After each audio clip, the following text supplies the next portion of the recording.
One.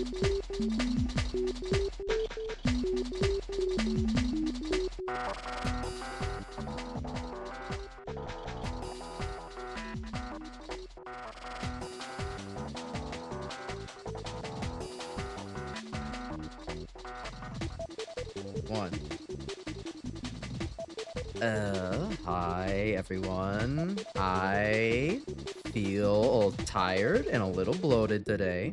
I may have had an office party, and I may have drinking a good bit of drink at said office party and the after party, and I thankfully managed to sober up on the shitter a couple hours ago. So I think I'm okay. I'm just also like in that little bit of a weird food coma state. Thankfully, this should be an easy stream. It doesn't require me to have any sort of skill of any kind. It just requires me to chat ass with my two co-hosts. That's your cue. Hello! Who are your two co-hosts again? I don't believe I've ever met them. Crash, by the way, what's the past participle of drink? Drank. Okay, good. I believe it is drank. It's drank or drunk. It's one of the two. That's not what you said. What did I say? Drinked? I think you said drink it or something. Grim is saying I said drunk, which I think that might just be the Chicago accent. Yeah, let me switch over to the chatting screen. There we are. So yes, here's me, there's Rowan, there's Eris. That's the three of us. Would you like to? It is three of us. I think some people here have actually watched the bad music playlist or the bad music yearly thing that we do. But would you like to introduce yourself to those who have not heard of you yet? Yeah, you go first, Eris. Oh, okay. I'm Eris, aka Pig-Serpent. I'm a pretentious shithead. I listen to way too much music, and my taste in it is better than yours. Hi, my name is Rowan. I'm Eris's friend, and I know more about video game music than I do about pop music, which is great for this stream. And hi, I'm Crash Icarus. I can't even say my own name right. I'm Crash Icarus. I'm a condescending shithead. I'm here to bring the humor to the fact when Eris gets on her high chair, and I get to be like, no, you're gassed up plus L plus ratio. You have no paper, and it's a wrap for y'all. I'm on a high chair. Feed me. Here comes the plane, motherfucker. Is this a... Feed me some good fucking music for once. 9/11 was bad. Your stream is 18 plus, right? I'm allowed to swear? Yeah, 18 plus, okay. But keep it relatively safe for work. Yeah, I'll try not to be. I mean, you can make bad. You can make like a cock joke and maybe some sex jokes too, but maybe don't like talk about how you were stroking your shit silly style. I do love to make jokes about chickens, so. Well, awesome. As long as you don't combine that with a noose, I think we're good. Anyways, yes, so I've met these two jokers over the course of my life, and what we usually do every year, and we're still going to do it this year, we record a segment of us riffing on like the worst popular-ish music, sometimes it's not always the popular music of the last year, but like the worst stuff that's funny according to Eris's predetermined rules, because Eris actually assembles a list of the top 10 worst things, and we record that, and she edits that, puts that on our channel, and you can go watch all of those. I also have a playlist that links to them on my channel. But I thought that in the spirit of one, hanging out with my friends, and two, maybe let's not be so negative all the time. We could actually talk about something that's like, you know, stuff we like. And because, while I would like to just open it to all music, there is this teeny little thing on YouTube called copyright, where if you actually plan on having a channel that lasts, you maybe have to plan around the fact that like UMG is going to kill you for using 3 seconds of Fortunate Son, and there's nothing you can do about it, and basically you're fucking stupid. So instead we're shifting to video game music, which is much, much safer on average. As long as none of you put Makes Cuphead sense. in your playlist, I think we're gonna be okay. I'm really glad I didn't because I did think of Cuphead. I thought of You should Cuphead have a warned little us too. about that one. Yeah. Well, I mean, you know. Is that like half your playlist, Eris? No, actually, I did not include Cuphead. Thank God. Okay. But yeah, I mean, so yeah, I guess we could just kind of get started. I hope everyone's doing a real good job out there tonight. Actually, yeah, I should catch up on chat. So let's see. Proto, hello, what's good? I'm doing a thing in a sec. Watch the VOD later if you're not still live. Okie dokie. Hello, Scorebar, and hello, Grim, of course. Appreciation for VGM and the day after the Game Awards, no less. Hell Oh, yeah. Halo 4 also does copyright. Interesting. Yeah, did y'all have anything from the Game Awards to talk about? I know Hades got, I think, Best Action Game, and I'm happy about that because I've absolutely loved Hades 2. Well, that's nice. Surely there's no way that Claire Obscura deserved to win both Best Art Direction and Best Music over Silksong. Like, surely Silksong deserved one of the two of those, right? Give them something. Like, I'm not There's- upset about CE winning everything else. It seems like it's a really good game, but it's like one of those two they could have done without, you know? Did Silksong end up not getting any awards? Silksong won Best Action Adventure Game, not to be confused with Best Action Game, That's which was won by hilarious. Hades. All right, fair enough. Whatever. At least I got something. There like- would have been a riot if fucking nothing was awarded Yeah. for Silksong. So Claire Obscura is like the year that Return of the King went up for Oscars, and every other movie that it went up against it was just fucked. Something like that. The thing that me and my community are hype about from the Game Awards is new Mega Man being announced for 2027. Oh yeah. Capcom's finally paying attention to this IP again. It's not rotting in its fucking grave. So That's like good. we're getting Mega Man Dual Override in 2027, which is very interesting given that they decided to make it a classic series styled game and with like the Mega Man rather than like, you know, one of the future guys, like X or whoever. But they didn't call it Mega Man 12, they called it Dual Override instead. Interesting. I'm not sure what the hell that's going to be all about, but I'm excited to see the trailers that they slowly drip feed us over the next 2 years. I understand score in the chat, the score bar, I get it. Like 2 years, that's like fucked up of a length of time to do that to us, but you know, it's alright. I'm okay with it. Did they announce Bloodborne 2? I wasn't really paying attention, but I thought I heard Bloodborne 2. I don't know. I'm not paying attention to Bloodborne. I haven't played Bloodborne 1. Well, that's because nobody owns a PS4. The PS4 has games, but nobody owns the PS4. Would you rather own infinite games but no games, the PS4? Or would you rather own no games but no games, the PS5? Alright. Anyways, I think we can actually get to the content of today now. I will close the stream background music that I've been playing, and we can get to the beginning of my excited. stream. We agreed that I would go first because it's my channel, and Mom said I get control of the aux cord. It's your funeral, you decide who gets buried. Something like that. We all have notes on the things that we want to talk about a little bit. And so we're just kind of gonna start up each thing and yap about it, and then like loop the music and just have a good old time about it. Are y'all ready? I am. Okay.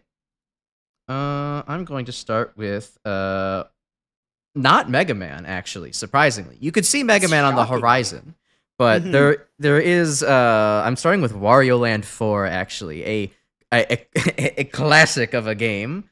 Yeah.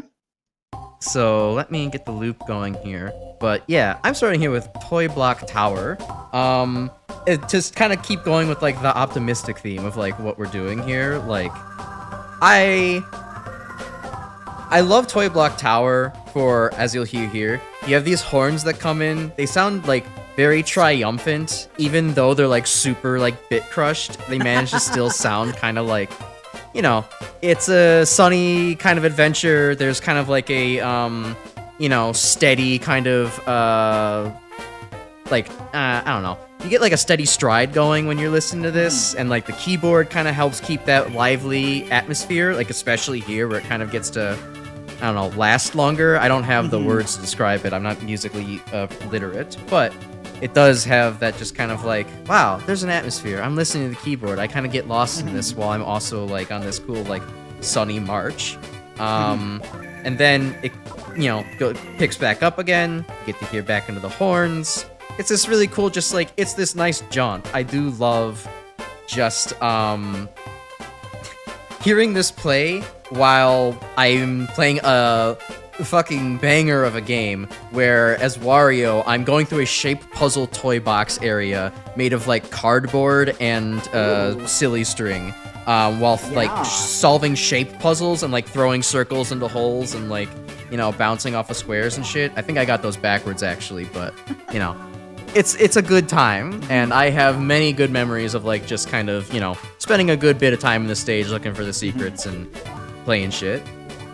This definitely feels like a stage music that I would enjoy hearing as I went along. It wouldn't get to the point where it's like, oh god, I don't want to listen to this fucking song anymore, if you had to spend a long time in the area.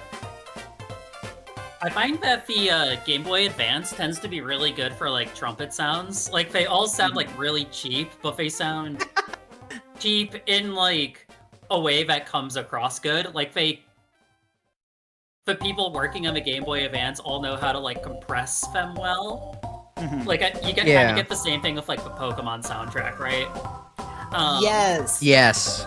I love the trumpets in like the Ruby and Sapphire soundtrack. Yeah, that's what they're known for. Yeah. For doing something weird with that organ too. Like it sounds like there's a lot of like I'm doing something weird with my organ too. Shut up. It's doing like the ska organ vibrato thing, but like first it's like pitch shifting it up and down in a way that seems really unnatural, and that's a really cool effect. Carolyn Polachek is playing the organ in this. Okay, before we go further with that thought, I wanted to read Grim's opinion on GBA music to kind of concur with what we're talking about. GBA is either peak music or crunchy poop samples. I am very prone to agree. I think that's just objectively true. Yeah, like you have like your things of like, here's Wario Land 4, here's Mother 3, here's Mario and Luigi Superstar Saga, and then every once in a while you like pull out a random like, I don't know, licensed game that sounds like hot garbage, and well, this is your life now. This is definitely like after the era where everybody making video game music was like a intense prog rock fan. So like the good video game music sounds different than it did in the 90s or like the early 90s and 80s. Funny you should bring that up. Unfortunately, that's not the song I'm starting with. Alright. So, okay, we've listened to this for a good bit. I did have another from this game, if we want to just get that one done, or did we want to, like, switch over to one of yours? Like, I don't know, we're kind of playing this by ear. If we have a couple from the same game, do you want to, like, maybe leave them to the end? So, like, depending on how long the stream goes, we can have bonus content? Okay. I mean, I have a ton, like, actually set up, so... I can basically hop in and out whenever. Okay. Alright. And I think, Eris, you can go first between us. So. Okay, yeah, sure. Okay. I'll pull up Eris's then. Grim says, if you want GBA poop sample, Urban Yeti Sewers OST is a good pick. So maybe we'll listen. We to could that also thing. do a bad video game music thing at some point, which would be maybe in bad taste, but would be really fun. I mean, I don't think it would be the worst taste. It's not like it's like how when we do our bad, music streams, like it's typically like we're making fun of like big pop artists. It's not like we're like killing people who put their heart and soul into something. Yeah. Oh, all we know Donkey Kong Country it's about to pop off. So, like, this is... I had to start with an obvious pick, I think. And, Donkey Kong Country 2 is my favorite video game soundtrack of all time. One of my friends has been making me listen to more ambient music lately, and like, it's pretty clear that David Wise actually knows about like real ambient music. Just like listening to a collection of early 90s ambient music felt like very David Wise-ian type melodies and sound design on top of like, I don't know, combined with something like artificial intelligence. For the Warp Records fans in the chat. So Unreal Atmosphere mixed with Unreal Melodies is just kind of the core of his music, and Forest Interlude is what I think is the best of.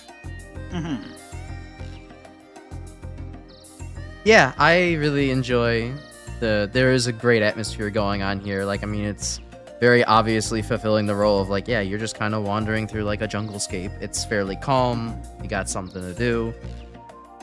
It's nice. Yeah, I feel... No, you... Oh, I was gonna say, I'm not typically a ambient music type of person, though I do have a couple of things later on my list that, you know, are an exception to that. But yeah, I mean, I haven't even played DKC myself, but I do know, like, there's a handful of picks from the soundtrack where I'm like, okay, even I recognize this, and I know it's pretty good. I played through the entirety of this game fairly recently, and in like 3 days. Nice. Yeah, I feel like Donkey Kong Country 2 is like one of those, like, this is a classic video game soundtrack that everybody brings up. It's just like, it's good. Right. Whether you've played the game, whether you're nostalgic for it or not, you listen to it and you're like, this is just really good music. Yeah. There's so much detail going on in this. And like, everything is just the perfect level of like crunchy and reverbed. I mean, the one I linked is like restored, so it's not like the 16-bit crunch that you would hear while playing the game. But even then, like, it's not like, unless you're really listening for it, it's easy to miss, which I think is pretty impressive about like the original. Yeah, it's got a lot of cool, good subtleties to the track. It's nicely layered, which that's something I'll comment more on later when I get to one of my songs. But like, that is one of the things I think that is essential to making a good slow-paced song. Grim, he says he grew up playing the DKC 2 via GBA, thinking music was peak. Hearing it via the SNES made you fall in love with it again. And then if you had a sound system you'd play throughout the whole house, DKC 2 OST would be on like almost at all times. This is good. This may go on like my calming playlist for when I just need ambient noise. I do have one funny comment about the song, like the part where it's like, yeah, that makes me think of fucking Thrift Shop by Macklemore. It has that same rhythm of like, you know, I'll wear your granddad's clothes. I look incredible. I'm sure there's a Siva Gunner rip of that. So, for one, I always think of is, I haven't been able to get like a good, like stem in order to actually make this, but it's been on my mind for years that the, part kind of sounds like the opening of like Give a Little Bit, by Supertramp. And I always felt like that would make a really good mashup. I would need to actually listen to that song by Supertramp. I mean, I like Supertramp. I guess not super familiar with all their discography. You're not a Supertramp. Yeah, exactly. It's one of the more popular ones, I think, but it's not on Breakfast in America, which is the only album by them I actually enjoy listening to. With the best album art in history. Yeah, no, Breakfast in America's a great album, but we'll have to save that for another day. When we go and stream on Eris's channel, where she doesn't give a shit about copyright. True. Copyright hasn't been bothering me as much lately. I think YouTube just gave up. Yeah. I'm not gonna dare it. You're not fucking with Disney, so... I mean, you also use your channel, so... Grim mentioned that apparently Forest Interlude was inspired by Phil Collins in The Air Tonight. Does that sound true? That absolutely... I could absolutely hear the connection. Especially the drums. I can maybe put a hear that. I'm not chunky drum super fill in familiar. this and it would be sexy as hell. Yeah, I'm not super familiar with In the Air Tonight, but I think I've heard it enough to where it's like, actually, yeah, I think I can kind of hear what you said with you now. You said the drums. And I mean, Phil Collins, they got to make a movie about being in the jungle or got him to do the soundtrack for being with monkeys in the jungle. So, like, you think of jungle ambiance, it's a road you're gonna go down. Well, we'd like to move on to your first song, Rowan. Yay! I have the pleasure of introducing the first song with vocals. I think not the only song with vocals in my track. So, I already mentioned my love for Hades 2, so something from that was going to end up on here. And I absolutely love this area in the game because you go into the ocean realm and you immediately start hearing singing. And if you know anything about Greek myth, like, you know, absolute 101 that you don't have to do any studying for, you're immediately going to think, oh, sirens. We are going to meet sirens down here. And then the boss fight is Scylla and the Sirens, who are a little rock band. I didn't know that I needed goth rock Dolly Parton in my life, but apparently I do, because that's how they style Scylla, and it's amazing. And this is just like, I don't have that much to say because I feel like everybody knows how amazing Hades music is, and they have such good success with vocals in their games, and it's like, of course, they were a good candidate to have a song-based boss fight. And it's fun how it works into the gameplay because there's 3 enemies, each one has a different instrument, and as you destroy them, that instrument falls out. So it's fun way to, like, deconstruct the song as you play. Wait, that's awesome. That is pretty cool, actually. Also, how pretentious do you want me to be? Oh, please go maximize. full pretentious. This isn't goth rock. Oh, it's more her fashion style. Yeah, that's like, what I assumed you meant. When you first meet her, the voice she's doing, I'm like, are we about to get a Dolly Parton? And then this is the sound of the actual music, and I'm like, oh, no, it's just a fun little misdirect. I've never actually played or, like, fully seen anything from Hades 2, but I do distinctly have a memory of, like, when it was new. One of my friends, Tangy, in one of our mutual discords, he was in fact playing the game and was like routinely stuck at this boss like for several hours, going back and dying and then going back and dying. This is one of the bosses where before you get the hang of it, it fucking sucks. It's so frustrating. Those piranhas at the very end are the absolute, like, classic boss last minute fuck you. But yeah, one of the big things with video game music, and like there have been actual studies on this, is inducing a flow state, so it makes it easier for you to like get in the groove of playing the game. And this is such a great example because like every time I fight this boss, I find myself singing along and like kind of grooving to the music as I'm playing. So it's like toe to tip. This is just a great video game boss song. Yeah. And it's like, what else are you gonna expect from Supergiant? I really It's love. surprising me how pretty straightforward this song is. Like I was expecting like a little bit more tricks from it, but I think it really works with like this. Oh yeah. Just playing it straight, basically. Yeah. Yeah. I really like the vocals. I can't make out many of the words because we're talking over them, but like it does have that. I don't know. I like that female vocal kind of style like this, like holding on to like a long note like this, but like in the context of like rock music, it's definitely very I don't know, Call to Battle, Valhalla kind of shit going on. Yeah, I mean, yeah. I know wrong gods, but same works. general tone. Rowan, Yeah. I forget, did I ever make you listen to Rainbow Dragon Eyes? I don't think so. That may have to be an adventure. Okay. And I'm banging my head to like the guitar right now. 8-bit, like death metal more or less, and he has a hell song yeah. about sirens. So Nice. when this came on, it kind of made me think of that. hell yes, that's gonna have to be a listen. So yeah, the last thing I have to say about this is that there are a couple different... She changes up the song twice during the game. One is, I am gonna claw out your eyes and drown you, after you've managed to kill her a couple times, which is very good. The third song is basically minor spoilers for the game. She starts to show a certain amount of affection for your character, and the third song is basically a love ballad. And that on its own is hilarious, but also I keep getting distracted during that song because there is a part of it that I am like, this reminds me so strongly of The Show Must Go On by Queen. And like the tonal difference between an epic love ballad versus my head is going, this is about someone dying of AIDS, is just a weird experience. That would distract me just from how much I love The Show Must Go On from Queen. Like, that's probably my favorite Queen song. Yeah. It's pretty hard not to make it your favorite when you know, like, the story behind it. Oh, yeah.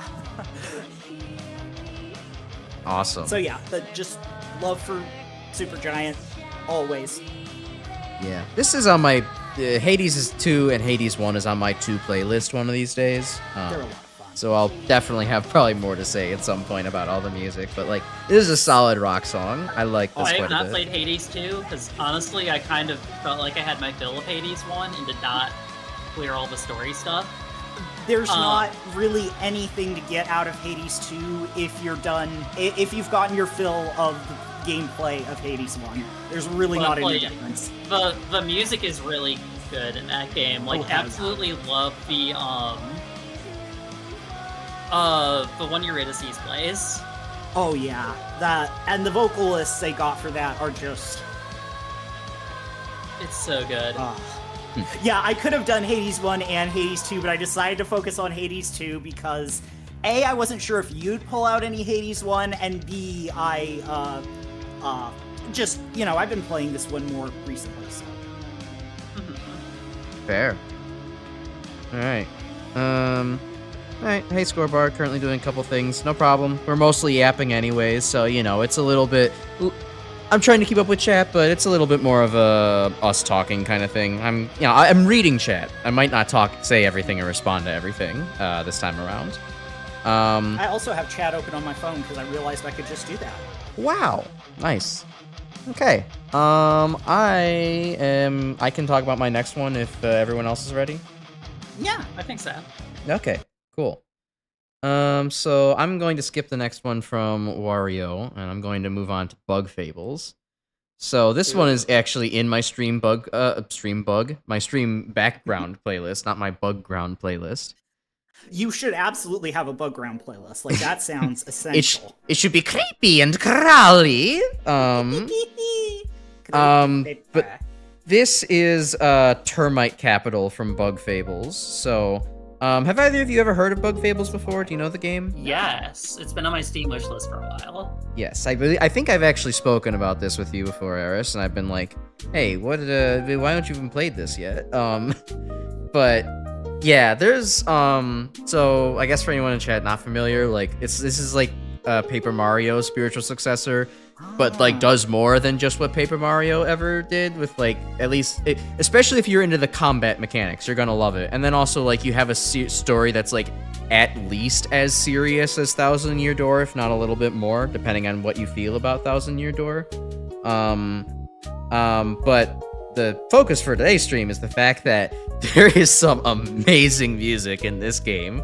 It is very hard to pick, like, what my favorite tracks are from this game, especially because it spans such a vast array of moods. I chose a slower song from this today to talk about because I guess I would like to justify why it's in my stream background playlist. I could maybe turn it up a little bit. I'm looking in OBS. It maybe is a little quiet just because it is a quiet song. There we go. I think that's better. So, like, the context is necessary to explain for, like, why this music is so good.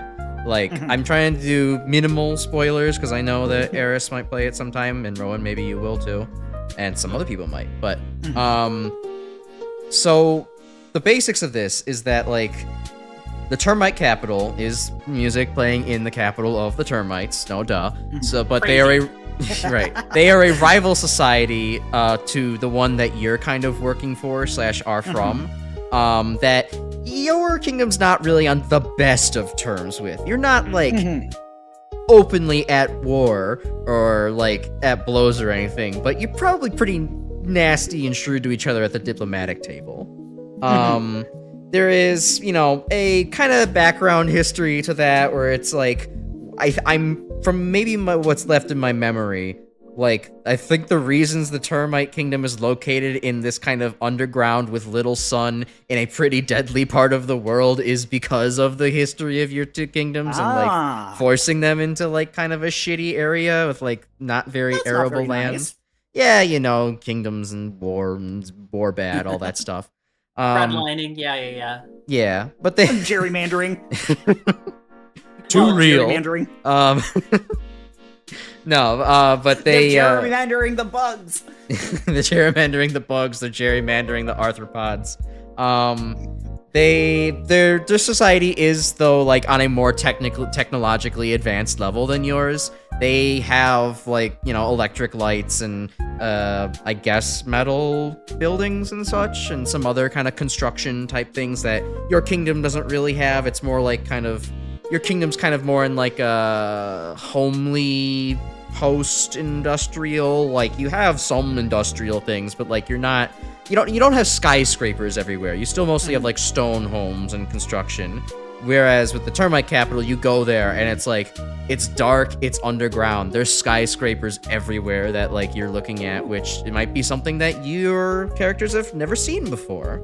And, like, no one's exactly, like, hostile to you there as outsiders, but, like, you get this sense that it's maybe not the most welcoming place, which reflects, like, the lore of the game. And so, like, I think this theme encapsulates the idea of, like, feeling like an outsider, out of a comfort zone, seeing a big new grand city with all this crazy technology and other stuff for the first time, and yet you're still finding a good bit of wonder and excitement while you're, like, wandering through this tough environment and tough area. Like, it's not, like, oppressive, but, like, there is this kind of weight that you're walking through with, where it's like, there's a weight on you while you're walking through, but it doesn't stop the wonderment from cutting through at the same time.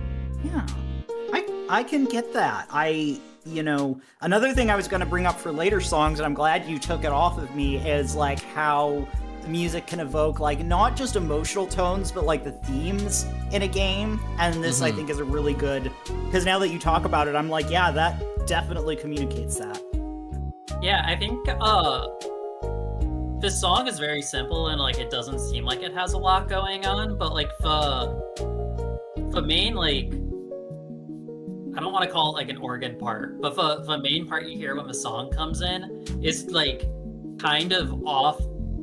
It's just off a little bit to the point where, like, wait, what time signature is this in? And, like, once everything else came in, it's like, oh, this is just clearly 4/4. This part right here was kind of like, wait, what's going on here? But I also like the part where it goes, like, do-do-do-do-do, and it, like, bounces back and forth with the panning, where, like, it goes from your left ear to the right ear, but back and forth.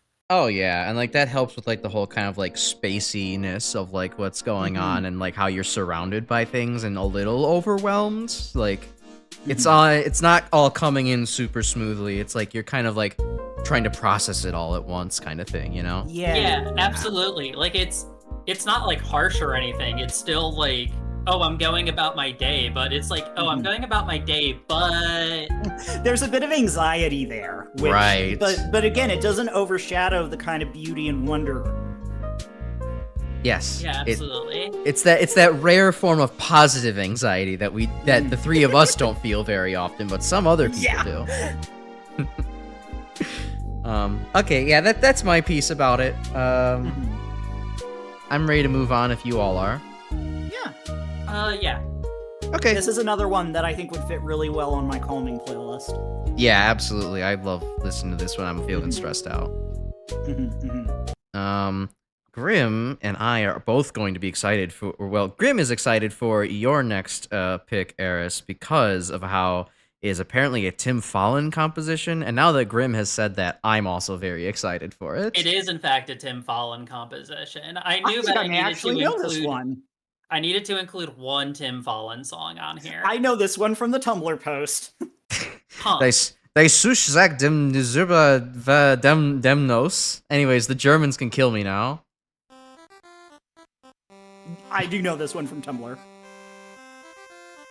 This is dinky start. All right, there's the Tim Fallon composition we all know and I was love. waiting for the beat drop. Tim Fallon is really funny to me. I was reading his Wikipedia article earlier. So, like, Tim Fallon was just kind of like a huge prog guy who did not know anything about music and, like, got commissioned to write early video game music, and it's all really good. And apparently he hates all of it and thinks that, like, video game music is a waste of time. Like, especially at this technology level. Wow. Absolutely amazing. Yeah, this is exactly the song I was thinking about when you're, like, listening to, like, early video game music, and so much of it is just like, oh, a programmer got in there and figured out how to do the bleeps and bloops, and that's fine. And then you hear something like this that's just a full prog rock song, and you're like, okay, damn! I mean, this dude definitely knew, like, the inner workings of, like, the sound chips and, like, how to get it to make different sounds and stuff like that. Yeah. I don't, like, obviously I've made chiptune music before, but I was using LSDJ. I've never had to, like, figure out how to, like, basically hard code LSDJ from scratch, right? Right. To write music with. And this could have been the generation that, like, got into the computers and figured out, okay, how the hell do we make them make different sounds? Kind of the same way that early electronic musicians did with, like, synthesizers. Yeah. I'm like, wow, check out this weird sound I got it to make. I would love to hear more about the Tumblr post, because I apparently have missed out on this, but I would actually like to point out that one of my chatters, Chris Lawrence, actually has played this game on an emulator, apparently. Oh, it's crazy. Tim Fallon, like, the average Tim Fallon game, I think, is known more for having him on the soundtrack than for being a good game. Yeah, because, like, I Especially have Silver never Surfer. heard of this fucking game. Yeah, it's like, I don't know what happens in this game. I listened to the whole soundtrack earlier this week. The other songs are, like, cool and ambient and shit, but this one is, like, the full-on, like, hard rock, like, you can imagine guitar solos just rocking everywhere. Oh, absolutely. Right. It's exactly like how Grim has mentioned that Pictionary's theme is also by Tim Fallon and goes fucking hard as hell for no good reason, and then everything else is just, like, whatever in the game. Yeah, I mean, I think Pictionary and Silver Surfer are, like, the two he's most known for, but this Oh, came yeah. out the same year, so... Oh, that's funny. Hey, wait, yeah, Agni, tell me about the Tumblr post. What have I not Oh, it's understand? basically just like the experience of going through random old Nintendo games and just randomly getting blasted in the face by, like, epic wizard rock. Ah? I'll try and find it and link it to you. It was definitely either originally from Proco Pets or he made an addition to it that made it popular. Sometimes simple posts are the best ones. And there might have been more about the history of video game music on there, and that's probably where I got the prog rock early chiptune connection in my head. And there's probably a lot of other musical influences going into early chiptunes that I will never remember because I've made that initial connection, and that's all that's going to stay in my head forever. From my understanding, Tim Fallon is, like, the prog guy who was making video games. I don't know what everybody else was into, other than, like, I don't know, David Wise clearly liked ambient music. Yeah, I don't know much about the history of, like, how the first composers for video game music decided, this should be video game music. So I'm completely blind on that aspect. But that is actually a very interesting a lot study. of, like, whatever they thought was cool music just got translated into it. Yeah, I mean, that makes total sense, right? I know do there's also have to imagine People that a aren't going lot to of pick it the was- shit that they think sucks to make into music. I mean, I'm sure that happens sometimes. So from my understanding, a lot of it is, like, you have to know the hardware, right? Like, so Pong is called that because when you hit the thing, it makes a Pong sound. And Yeah. that's just kind of an accident that they found out while coding the game. Was like, oh, we accidentally made the chip make the sound. That's cool. We should name the game after the sound. So I feel like they had more of that as they started learning how to do like Foley and like music. And with the limited channels and harsh, abrasive nature of the sound waves that you could make with these, I feel like people had to like temper what they were doing, and it was more of like a lot more experimental than like you would necessarily think of it nowadays. Yeah. I also know that there was a whole connection between like klezmer music being popular in Japan when early RPGs were getting off the ground, so there's a weird connection there of like Jewish musical style in Japanese video games. So there's some fun cultural leaps and weirdness going on in video game history. That's very interesting. Just need to write a simple track out for Billiards game. Tim already in the process of creating the VGM equivalent of Stairway to Heaven and Roundabout's Love Child. Yeah! Mr. Fallon, you'll be composing a music for a Pictionary game on the NES. Mr. Fallon, time to utilize my composing power. Yep. Yep, exactly. I absolutely love that he later went and was like, no, this was all bullshit. Why are you cheering? I'm wrong. Right. You should be appreciating the things that don't sound like bleepy bloopy. You need to appreciate the things that are actual instruments. Yeah. That's basically what he said. Yeah, it's like, why would anybody listen to video game music when you could listen to a full orchestra play for you? Somehow he doesn't manage to appreciate that there's just a different timbre to this, and it sounds great. Not to I go need to run to the Queen bathroom again. real quick. Okay. Not to talk about Queen again, but then we have Brian May talking about, that the things that we improve upon in any new art form is immediately going to be what we're reaching for and what we're nostalgic for. So, like, the ways that sound degrades is what we're going to think back on as, like, this is the defining sound of, whatever the previous technology was, are the ways that it's, like, pushing again. And I feel like that, at least for me, is one of the things I love about chiptunes, is the way it always feels like it's absolutely straining against the limits of the technology and, like, breaking the technology around it. Especially when, we had to talk about Game Boy Advance games being either the best shit you've ever heard or poop music. The Game Boy only, accentuates that by, a million, or the NES as well. You have some real rinky-dink fucking tunes on the NES from, before they knew that Super Mario Brothers was the way to make games. They, just had, here's a random, I don't know, Jumper Guy 4 from some random Japanese manga, and it was had the shittiest controls you could ever imagine, and there's the music's ba-rum, bum bum ba-dum, dum dum ba-dum, and it's that's it. Public domain, I don't know, the fucking birthday song played in chiptune over the back of something that has no relation. Yes, fucking exactly. Twinkle Twinkle Little Star. I guess a really good example of kind of the opposite of that is I didn't put any Pokemon music on my playlist, but the Lavender Town theme, going from the original Game Boy being so much creepier than the updated GBA sound. Just because it's so harsh and pared down, and there's not much going on, and it just sounds like a sleep paralysis. Right, nothing is flowing into each other nicely to kind of make good transitions between each note or melody or progression or whatever. It's just Do you guys get music with your sleep paralysis? Your sleep paralysis comes with a soundtrack? Sound sometimes, not music. I don't sleep. That's no, good. I mean my dead cat meowed at me one time, but Aww. I've never had a sleep paralysis demon, actually. I think maybe once I've woken up feeling a little paralyzed, but I fell back asleep in less than a minute. Yeah, only when I was younger.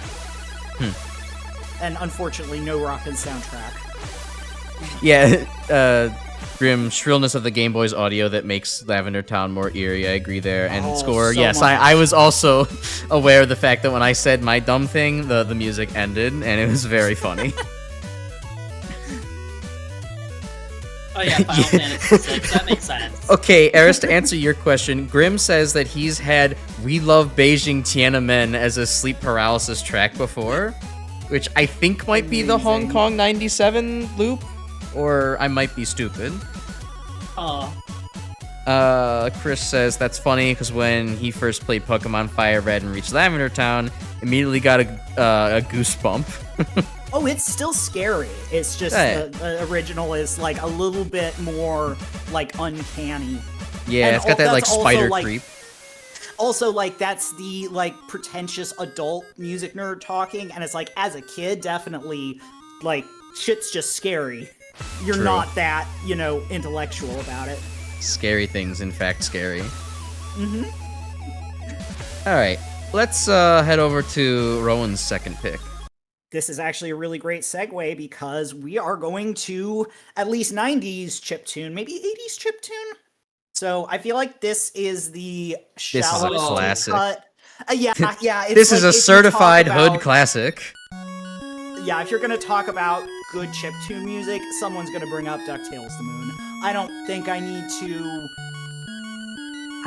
to say anything about this. I think the only thing I have to say about it is I love how much kind of layering there is on this level of technology.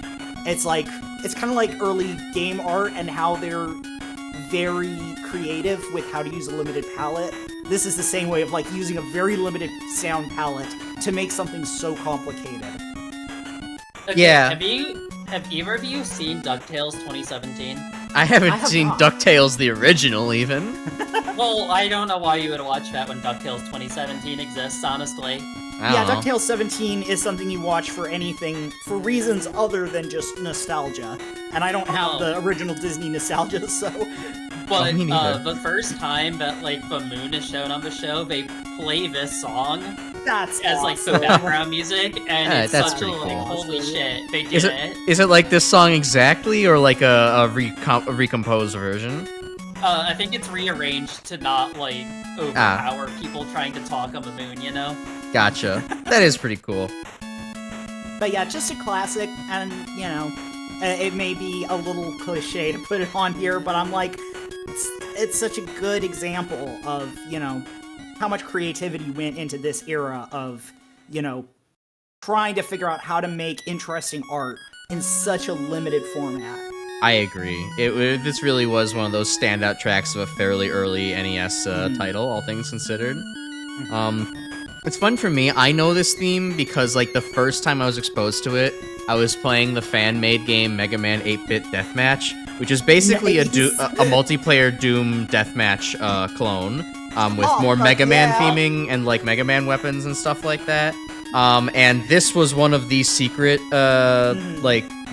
secret tracks that could play to Starman's stage arena in that game, and That's awesome. people, it was like a widely known Easter egg secret, so like people would, you know, pretty consistently be like, you know, 50-50. Do you guys want the moon theme or do you want Starman's theme? And like, you Nice. know, there's a good mix of getting both. So like that was my first exposure when I was like 11 or something like that. I wonder how many mods have just straight up taken this theme and been like, this is our cool video game music, but it's totally not So stolen from many. a DuckTales video game. So many.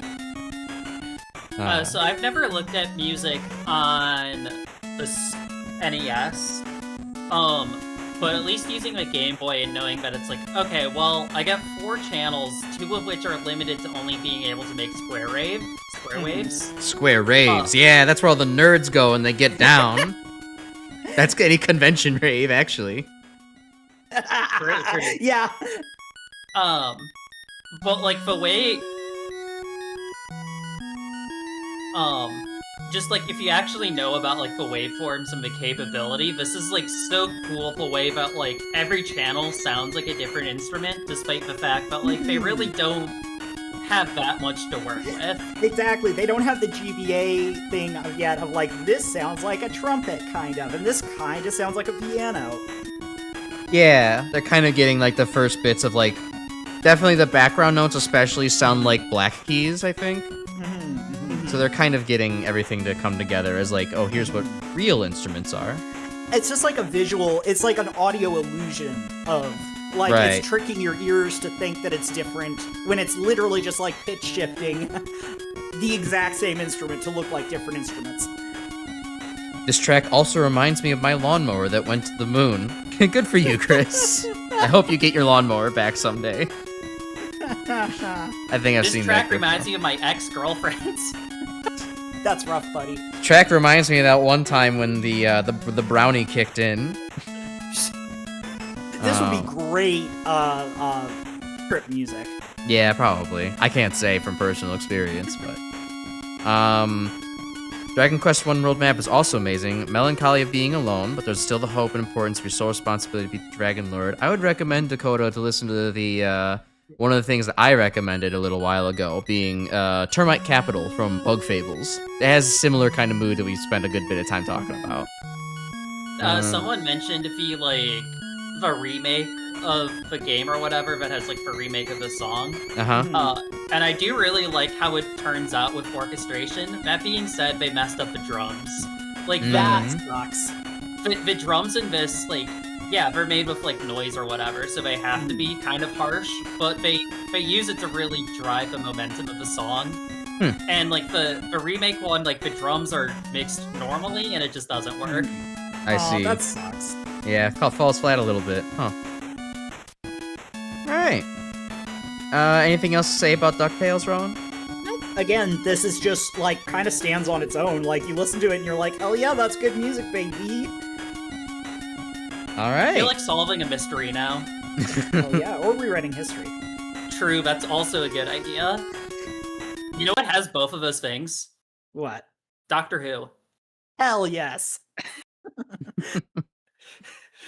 I really wish you'd been able to segue that somehow into the next one, but this isn't your playlist, so... Yeah, I don't think that I don't know anything about the next game. Well, I don't know much about the next game. So I don't know if it rewrites history or solves a mystery. It probably solves a mystery. Now that I Wait, think shit, about my it. next song, I guess, does do both of this. Really? Well, yeah. My mom says it's my turn on the aux cord again, so... So...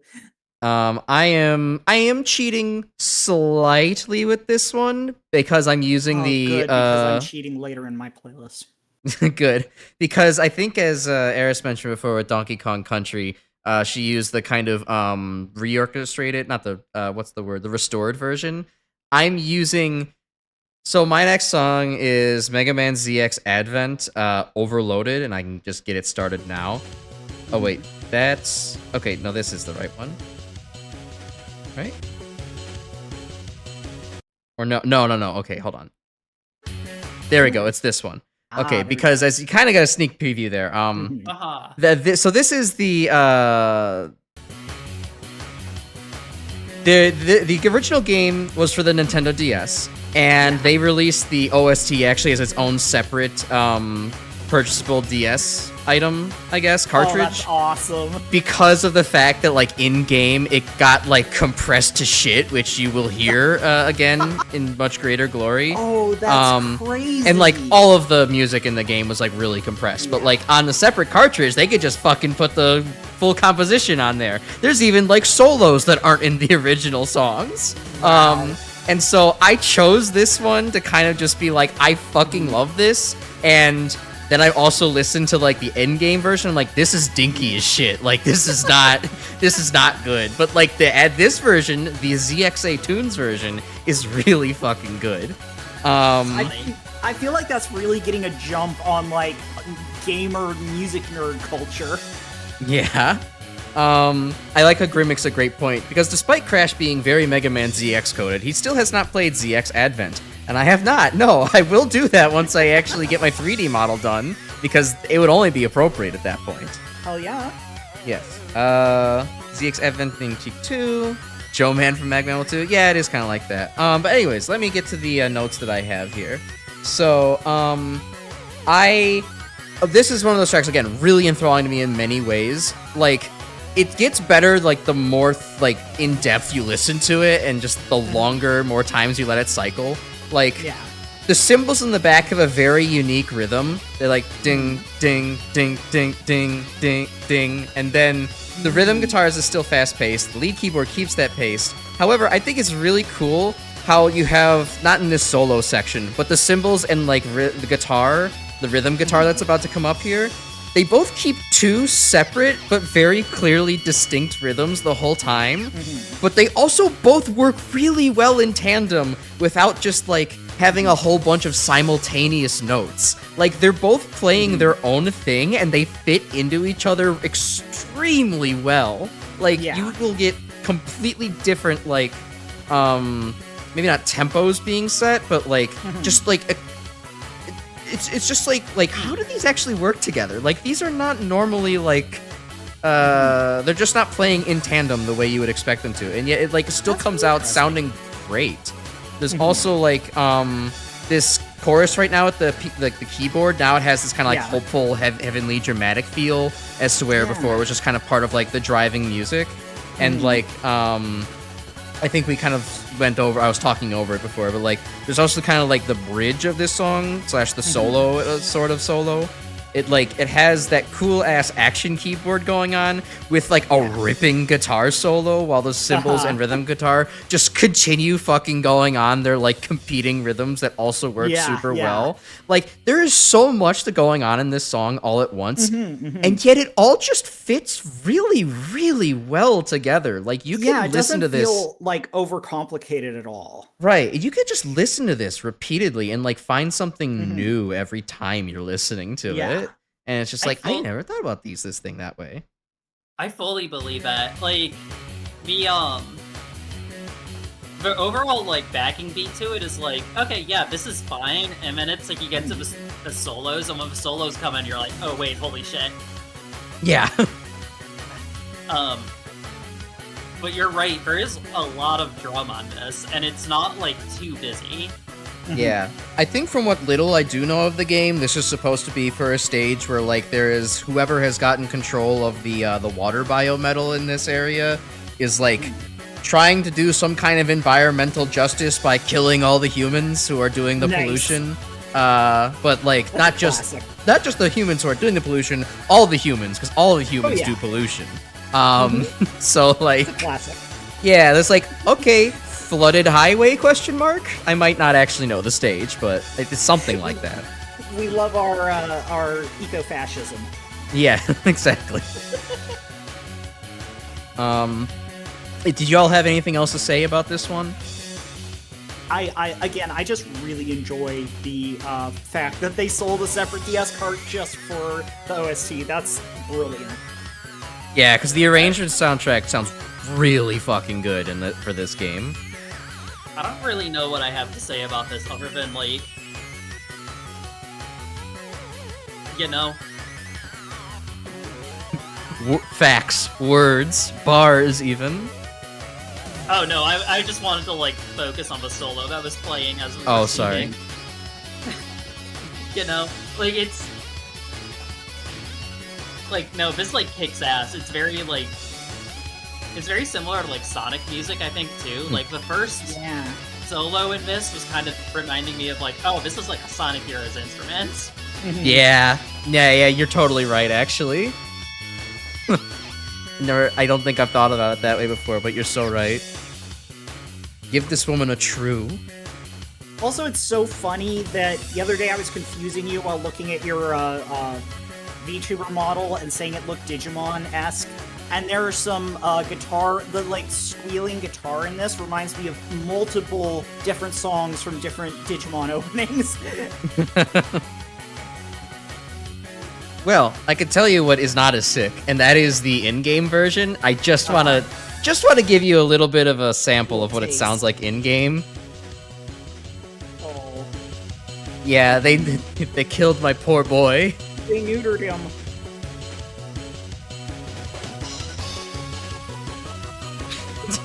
There's none of that openness. They're doing the best they can, but yeah, oof. I can see why they were like, no, we really want to show you guys the real one, please. Yeah, and I'm pretty sure, I mean, we'll listen to, I guess, the rest of it, but I'm not sure that the guitar solo and keyboard solo in the middle still exists due to space limitations. Yeah. But yeah, man, like this is tinny as hell. Yeah. It did not go super well on the transition to space saving, because I feel like they even I feel like I feel like everything's like just instruments are changed here, where it's like, well, fuck, we can't use the keyboard anymore. We got to use it like feels this like there's fucking a flute. theremin instead. Yeah. Help! I'm being compressed. Yeah, the chat is right on this one. It definitely feels more like these are synths. These do not feel like the instruments that they are representing. Except Yeah. Yeah. I mean, the cymbal comes through, but everything else does not come through. The bass was sounding fine. The cymbal is pretty rough. Like, I don't know, with like the normal version, it still feels like there's so much like space. And Yeah. like that the drums aren't overbearing, and in this one it's just like, okay, what's like the racket? Like, who let little Timmy into the pie pan drawer with a drumstick? You can It's also the drums from Saint Anger. you can also kind of occasionally hear like the little like random like toy train toot that comes out every once in a while from like, oh, that's not the right instrument. You shouldn't have chose that one. Yeah. Yeah. Well, I think that's enough Decisions. being negative. But yeah, no, the guitar solo doesn't come in this at all. That was 2 loops Aw, of the that's song. too It bad. just did not make it. That's rough. Yeah. So if you ever want to listen to the Mega Man ZX Advent soundtrack, listen to the ZXA Tunes version, not the in-game to versions. Saint Angarilla would be a hell of a Maverick name. You're actually really right, Grim. Okay, so the Maverick bosses in the Mega Man games are like all like something animal name. Like usually it's like, you know, there's like Fire Stag or there's Gravity Beetle and Saint Angarilla that actually does kick ass. That's awesome. Okay. Anyways, we can move on to solving that mystery that Eris was talking about. So this is a completely different vibe. I don't know if I have anything to say about this other than that it sounds like a warm hug. I'm just gonna try not to talk too much over this one because I love this song so much. I'm not familiar. Yeah, To the Moon is one of those lovely indie RPGs that's like a therapy session, but also will make you cry. Short steps, deep breath, Second The vocal. everything. The soundtrack of this game is like basically like piano violin focused, I think. I can't. And is probably the main highlight of playing the game is like listening to the music loops instead of listening to one loop on the soundtrack. I'm sad. Somehow without But this song is kind of like one of the focal points of the story, and I played it 10 years ago, so I don't really remember what the context is, so I can't spoil it for you. Perfect. This world is no. But like, I've had sheet music for this sitting on my piano for like over a decade at this point. Oh, girl, you should learn it. This is very pretty, though. I totally agree, like, that this would be something that would absolutely make me cry in the context of the game. Oh, yeah. Stars all fall. It's like already so emotionally beautiful out of the context, and then pairing it with the story is so impactful. Yes. This is just one of those songs where it's like, if I'm having like a bad anxiety attack or something, like if I remember, I put this song on and feel better. The timbre of the lyricist, the vocalist, is kind of reminding me a little bit of Kitschy and Moeni. I don't know how to pronounce it, Oh, but like yeah. that first album especially. Oh, absolutely. Always Yeah. That is the, that's one of my big, like, anxiety attack playlists. Or, Oh, me too. I albums. love that album when I'm just Yeah. like feeling bad and I just need to kind of like, you know, let it out either through crying or just kind of like a, you know, like a long Exactly. kind of thing. That's one of the few albums I can fall asleep to. I mean, God, Oats We Sow is such a good song. Like, it's one of my favorite yeah. songs I could just randomly list off. that as a comparison to this is, I feel like, such a compliment.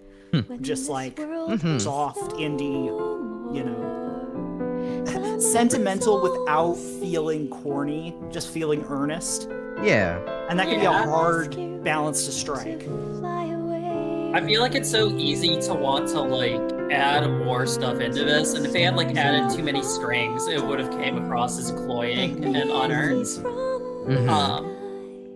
But Like this sounds feasibly too like it's one person kind of pouring their heart out. Like if you had too many other instruments, it's not one person anymore. absolutely. like it's a song about intimacy, right? Like it's about looking at the moon with the one person who makes you feel better. And it's like if you add too much to that, it's not gonna work. And I think one of the things I love about indie games is kind of the same thing as we were talking about with chiptunes, of like taking limited budget and capabilities and making very beautiful, very simple art with it. Yeah. I should reread this game. Absolutely. I read through the sequel, Finding Paradise, somewhat recently. This is the one with references to Animorphs in it, isn't it? Oh, probably.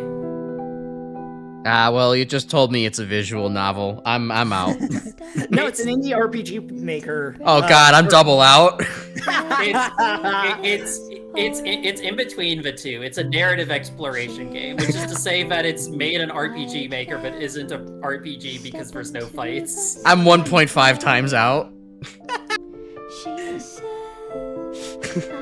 Understandable. But it's a nice sentiment. I could maybe look into it at some point, or we could You can at least listen to the soundtrack. Yeah, that too. Although I'm sure it wouldn't hit nearly as good. Crash, what do you mean you're not going to play visual novels? I need you to read Arches and get traumatized with me. You could play the Serial Experiments Lane PSX browser port with me. The only visual novel I've ever bothered to experience was like Ace Attorney 1 and 2. But that's mostly because I actually enjoy the courtroom scenes more than the visual novel portion. Like the story writing's great, but it's also like I want to be able to like. That's an actual game. That's an actual like puzzle game with things you can play. Right. It actually has gameplay to it. It's not a book. It's not. So it's like someone's trying to like, oh here, eat your broccoli, but like they've like fucking instead of like handing you like a green thing on a spoon. They've like cheese in it, or they've like, you know, blended it, and they've tried to like put it in like a smoothie or something, or like, you know, trying to make it part of like the garnish or what have you. And it's like, nice try. I'm not eating my vegetables, no matter who mom sends after me. Listen, as someone not even if there's furry sex. As someone who loves visual novels, I will say that is exactly what bad visual novels feel like. I consider visual novels books. I'm not like, oh, I want to play a video game and boot up like Mice Tea or something, right? Like, yeah. I'm like, I want to read a book. I'm going to read Heaven Will Be Mine. See, that's my problem. Yeah. I never want to read a book. And that's probably why you probably live longer than us. Are you sure? What? I don't know. That was just the first joke that came to mind. I think I'm probably gonna live less then. I will have fewer lessons in my head. What lessons am I gonna take from Mega Man? No, he's learned everything he needs to know from Mega Man. Right. Shoot first. Ask questions. I guess Zero. It's either ask questions before, during, or after, depending on which character you're playing. I know exactly what to do if I ever find the tea that turns you into a mouse. But you're not taking tea. You give a mouse a cookie. Alright. Are we ready to move on to the next pick? Before I make a really horrible joke. Okay, I'll take that as a yes then. Great way for me to ruin the quiet ambiance. So I'm interested in this. I know Portal. Oh. I've played Portal. I just don't remember every single piece from it. This is, I think, the only song I remember from Portal 1, and this is one of maybe 3 end-of-game songs I have on this playlist, and, no, this is the end of the game. This is, like, the big dramatic twist where it reveals that GLaDOS was going to kill you the whole time, and it's just, like, I don't have anything super deep to say about this one. This is what cool sounded like to me when I was 12. And it's still what cool sounds like to me now. Oh, so this is like what Coed and Cambria is to me, to you. Exactly! I like this, I do like the kind of dark and foreboding kind of bits from Portal, like this one, where it's just kind of like, yeah, there's something chasing after you, and it's like, they definitely took like, okay, well, we have Half-Life here, and we kind of have the themings from that, so we can like take musical inspirations in the same universe and like kind of shove some of like the things from like Gordon being chased by the Combine, or like, you know, I guess the Combine was after this, but like, you know, take some shit from that and put it into here, and like, you know, you reutilize that for, you know, this weird lab testing situation that you find yourself in. Like, it's just really cool. And also, this is actually reminding me of like a track that I don't think I actually put on the music from playlist of mine, because I was like, this is like not much to discuss here because it's way too simple. But like, it's reminding me of music from like, did anybody here ever play like the Lego Flash games? I was talking about this on stream the other day. Oh my Lego god. Flash games. I remember playing the fucking Discbot Flash games before Discbot. Bionicle. The Throwbot games before Bionicle was a thing. So yeah, on like their websites, you mean? Yeah.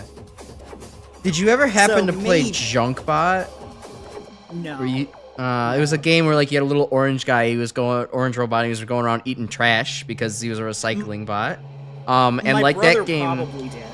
yeah, that game had like some like what some of the comments were describing as like 2000s techno as like the music that kind of like had like these That's kind of great. short 8-second loops that like kind of went into like different 8-second loops kind of like dynamically from what you're doing in the game, pseudo randomly kind of thing. This kind of gives me the same vibes with like a lot of the melody kind of notes going on here. And I definitely appreciate the little hints of like choir in the background. Yeah. It's like I'm a just to sucker give it for that choir. edge of like epic, without, you know, wasting too much budget. Right. Allows Yeah, it to I still don't be know kind of subtle how- and foreboding too. Yeah, I don't know if I have much to say about this because it is just like fairly minimal, but like the touch of like merging the choir and kind of with like the bass, so it almost sounds like the bass is making the choir sounds, is really neat. Yeah, and I think this and the next song are the only ones. I was originally gonna put more on my like, from my like era of discovering indie games, and it turns out that I've just listened to most of those songs to death and can no longer stand them. But this survived.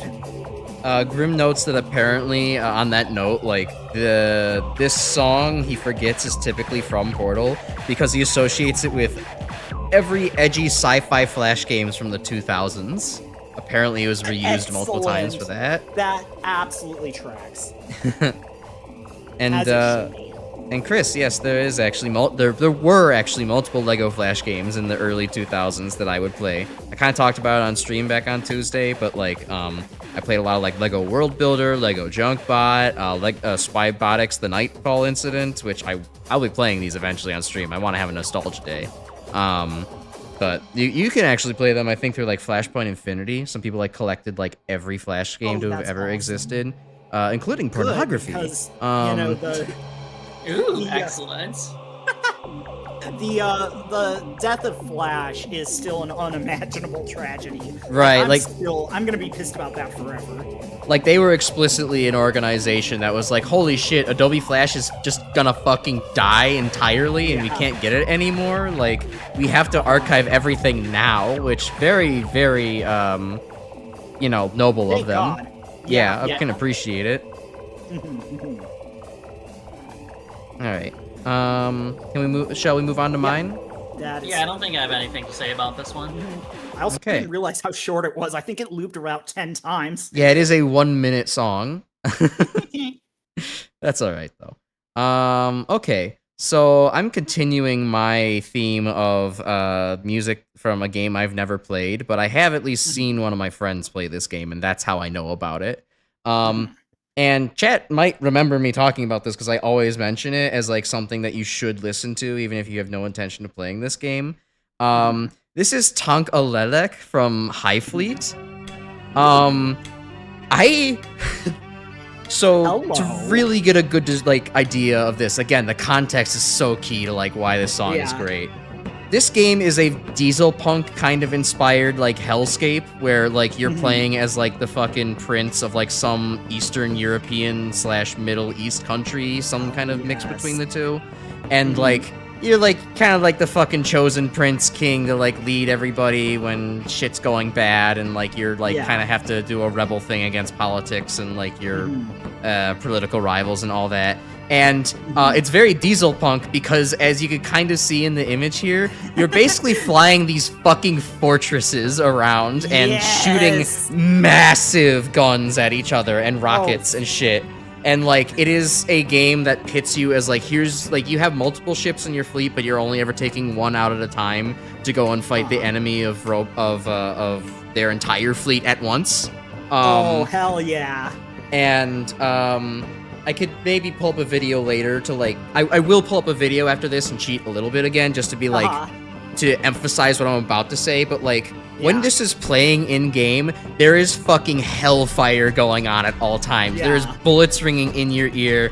There are explosions happening constantly. The fucking screen has like constant visual effects of like, if you're going too fast, the screen starts to black out. If you get hit, you get a glitched effect. If you like get hit with bullets, you get bullet holes everywhere on your screen. Like, this is a team that's meant to accompany the fact that like you are fighting what's known as a strike fleet in the game, which is one of the 5 like non-normal enemy squads that are meant to fucking kill you.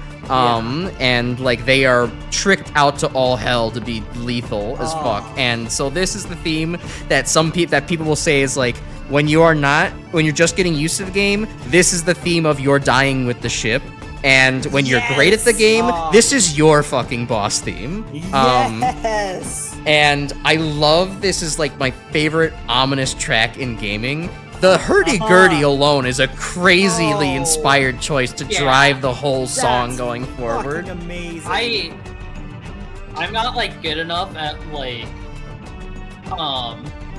musical analysis. I'm like, I can't tell if this is like off key or if like the instruments like timbre is just. But there's like a little bit of a discordant kind of sound to it the whole time, right? A little bit. This thing is like so fucking off.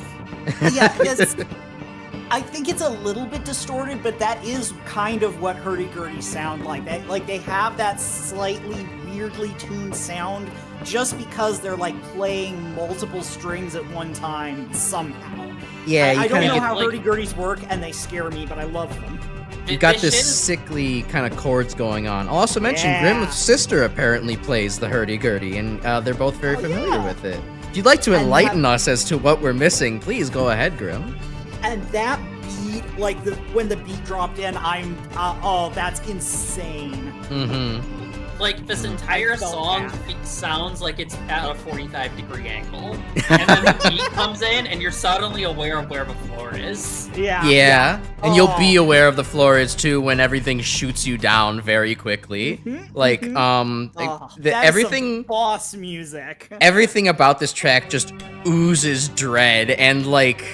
the pressure doesn't stop the whole time, and when like you were all talking about with the beat in the second half, like it really picks up, and you like fucking snap to reality of like how fucked everything is. That really high, it might be a hi-hat or just like sticks even. That's such a great touch. Snap. Especially too with like the sticks and like how this game will eventually give you the option of using nukes, which is almost always the unilaterally terrible idea, because then the enemy will start using nukes as well. You kind of started the mutually assured destruction. And so like, you know, sticks, you're fucking turning everything back to sticks and stones if you're not playing your cards right.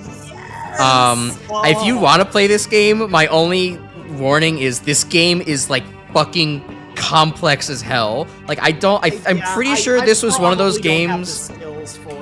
This is a roguelike, and I'm pretty sure it was a fucking Slav game that is like, you know, this is the Slavic guy who comes up with like the most demented shit in his basement, and like it's amazing, but it's also like, who the fuck is figuring this out? This shit is insane and cryptic as all hell. Like, I'm sure there's a solution. This game comes from the same environment that gave us Pathologic, is what you're saying? I was just thinking. I love very challenging games, and I love games drenched in dread. That doesn't mean I'm good at them, and there's only a few that I've been able to balance actually playing. Yeah, I don't know, give it a shot. You might actually. That's why I play so much Project Zomboid. Grim has mentioned that apparently the hurdy-gurdy requires a lot of arm strength because of how you have to crank it, Soldier Boy, throughout the entire time while you're playing it. So that's interesting. And he says, if there's one instrument you'd love to hear in more things, game or otherwise, it would be the Sea Moons, which is best associated with Mob Psycho. I'm not sure what a Sea Moons is. Is anybody else here familiar? I've seen Mob Psycho and I still don't know. But yeah, who up hurting they gird? me, I am. Need arm strength? Boards actually stay in one spot. You really don't need to do much to hurt them. They don't move. Good one. So I did mention I wanted to cheat and extend my time just a little bit here. I did want to like actually give the Give us some like impression of like what this is like when you're fighting the strike group.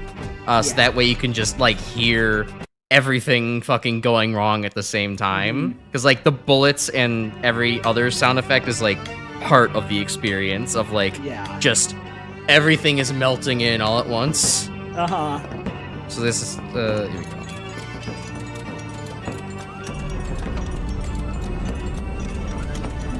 we go. Oh man. Yeah, I probably could not play this, but holy shit, that's awesome. Yeah, this game is like fuck epileptics, I guess, but it really encapsulates that perfect feeling of like, yep, this is a horrid and bloody war that you're fighting with constant artillery fire.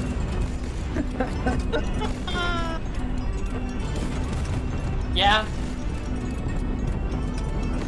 I'm not sure what's happening on screen right now, but it looks like a war game, yeah. Yeah, I mean, there's the one character flying with like the arrow next to him, like that's your guy, and then like everything else is shooting at you, but you can kind of see. You know, just... Yeah. But anyway, I think that's a good enough flavor or taste of what everything ends up sounding like when you're playing this game, so... That creates an atmosphere, absolutely. Yeah, that's absolutely cursed. Like, that shit would give you PTSD. It's like, you want to experience what PTSD from war is like? Here's a little tasty taste of that. Yep, and then once you become too good at war, that's how you get to like, oh, I'm now turned into a bloodthirsty general simulator. Hell yes. Alright, that's my story. Nice. Let's go on to the next person's story. Alright, that's me. My story. Her story. I'm with her. Well, tell it. Right. So you might be wondering, hey, didn't you say that you were arranging these things roughly from least obscure, or like from most mainstream to most obscure? Well, you told us that. I don't think you told the chat. Why is a Binding of Isaac song this far down? Crash, you played Binding of Isaac a lot more recently than I have, right? Yes. So you've played Repentance or whatever it's called? Yes, and I'm familiar that was kind of the adaptation of Anti-Birth, right? Yeah. Yes. So Anti-Birth was a super popular mod from when I was playing the game, and I never played it because I wanted my achievements, and then I got bored of the game and never touched it and didn't play the officialized version either. As it happens. But I listened to the soundtrack because, like, I was well aware of a mod, and this is another one of my favorite video game OSTs. And as it turns out, when they brought the rest of the game, when they brought the rest of the game in, it's like, well, this is using a different composer, and Fredman doesn't really like it, so this did not get ported into the game. So you This have sounds to. so cool, though. So you have to install a mod in order to actually listen to this and like know what you're looking for in order to get the songs in the game, which is a shame in my opinion. Yeah, this is epic. I will offer the controversial opinion that outside of this one track, I actually do agree with Edmund. I don't really like a lot of the Anti-Birth remixes that I've heard with that mod in Repentance. They just don't sound Isaac to me. They just sound like they sound good, but they don't sound like they fit the profile of the rest of the game's themes. That's probably a reasonable take. It's kind of not like an unpopular one. It's not an uncommon one. Yeah, it's kind of like how there's like a million billion great Terraria mods out there with insane music. All of the music from those mods is amazing, but they sound more like they belong in Metal Gear Rising rather than Terraria. Yeah, you gotta match the tone. I'll mention chat a little bit. Grim is very used to vanilla rebirth / afterbirth's OST. I guess not so much as anti-birth. And hello, Proto. Welcome back. We're still talking about music. We're talking about Binding of Isaac right now. I do really like a lot of the songs in the normal Isaac OST, but like, I used to put this shit on while studying back when I first found this, and like, I really love it. Like I said, I haven't played with it in game because this is when I was getting bored with Isaac. I love the little glockenspiel that's going on right now. It's not Yes. an instrument you hear very often. Yeah, the overall tone of this one is really cool. I haven't talked much about the song itself, but it feels very dance oriented in a way, while like kind of keeping it minimal and trying to play up more of like the haunting, Yeah. like the haunting piano and like bass.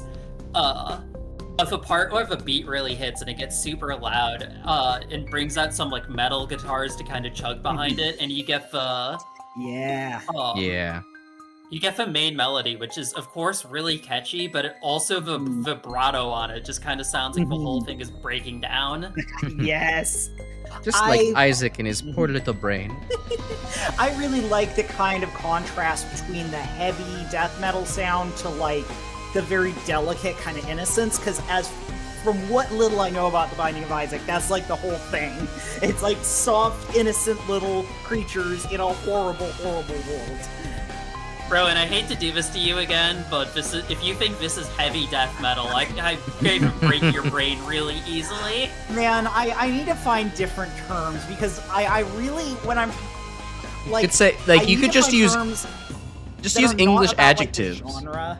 Yeah, could because just- I'm not usually trying to describe the genre. It's like the tone, and Just- and Well, you haven't It is- called anything screamo yet, so like you still haven't. Done, you're still good on that. you're not going to counts. send assassins yet. You haven't burned that card yet. You're gonna do so soon. I'm sure you're gonna cash that check. Yeah, I guess more just like dark, heavy, Gloomy? murdery kind of music.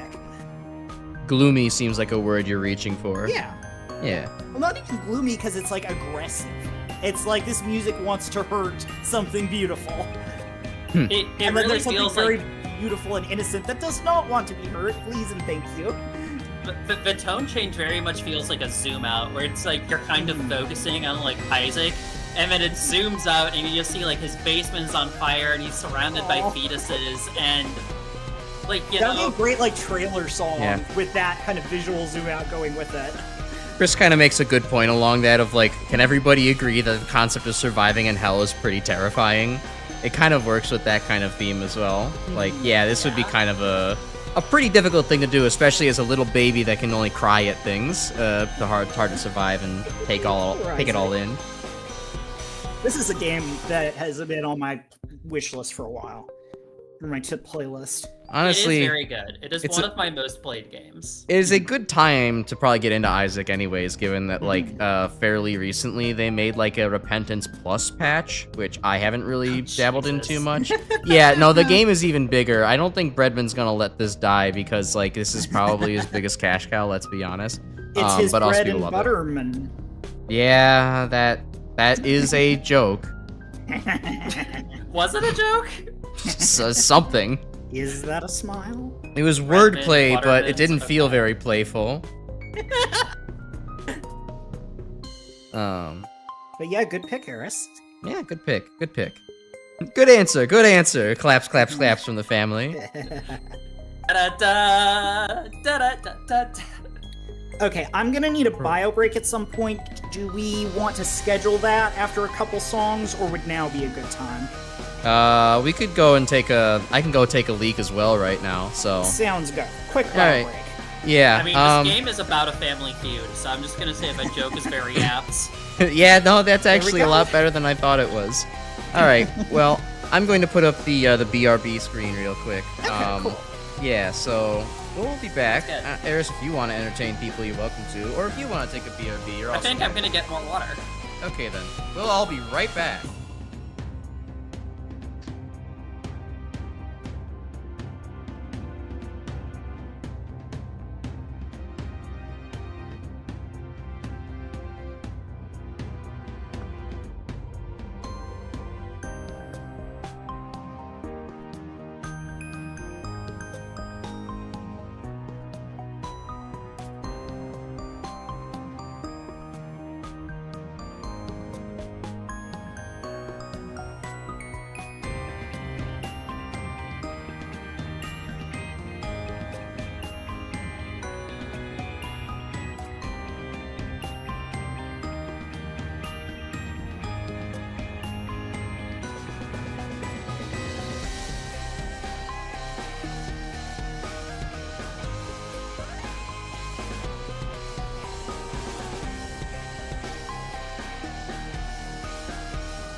I have returned to give the living haircuts.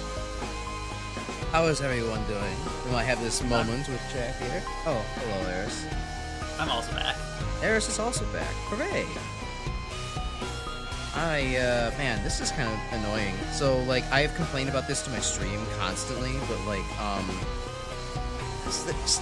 the programs that I have to, like, actually make my mouth flap when I speak, have just this issue where, like, they start picking up on, like, echo or, like, just non-real signal every once in a while, and, like, I have to reset it pretty frequently to, like, keep it actually synced up with my mouth. And, like, tonight, it's really acting up. I think it very desperately does not enjoy the fact that I have two things streaming at once, one to the Discord and one to the YouTube. So I'm, like, every, like, 15 minutes, I kind of feel like I need to reset it, as opposed to the usual, like, 50. Damn. Yeah, it's, I don't know why it don't work like this. I can't ever find anybody else with the same problem, but also, like, the two programs that I have used have both been, like, abandoned for 3 or more years each, so, like, and no one really uses it either way anyways. I just like these because they actually they have, like, a setting to, like, track your mouth movements, so that way it's, like, not really like tracking, but like they'll change shape according to like what wavelength they're picking up sound. So like there's an S, there's a mouth for the S. It'll change the mouth for an O, a mouth for an A, that kind of thing. While the other programs that are more popular just flat out don't have that. So. Oh, you're talking about your VTuber model? Yeah, I'm talking about my PNG model and how I have this issue where like my mouth tracking thing, like the programs I have available for that, they like they Crash your boring stream, make him go back and listen to it later. Short story is that it has this like fucking echo signal it seems to pick up on for some reason after like 15 to 50 minutes, and like I have to reset the mic every once in a while and fix it. But like there's no actual echo signal in there. OBS does not pick up on anything. You all do not pick up on anything. Like I would have heard somebody complain about it in Discord if it was like an actual problem with my mic. So like it's just these programs are dog shit. So I don't know what the problem is. I hope that I don't have to deal with this in the future when I move on to like real programs that people actually use. Hopefully not. Hopefully not. Grim's creating his own VGM list in a text file, so that way we can do a future recommendation stream from viewers and kind of do the same thing. Oh, cool. Sweet. Yeah. Grim has 28 so far. Is a very good noodle on that aspect. I want. This is a great time to bring up the fact I love the disparity between the amounts that we put in our playlist. Eris with a solid 7, Rowan with a solid 11, me with 41. Someone at some point said 30 minutes, so that's what I was going on. I did in fact say 30 to 40 minutes, and then I kept going. I definitely have like another 3 to 5 songs I could have thrown in there, but I'm like, no, I'm limiting it to 5, and then like, oh, well, if it goes short, I'll have a few extras. But I assumed we were only talking about 5 each. No, yeah, that's roughly about right, honestly. I don't know. I over-prepared, I guess. I mean, we can do another of these streams if we want at some point. Yeah, I'm prepared for the months ahead.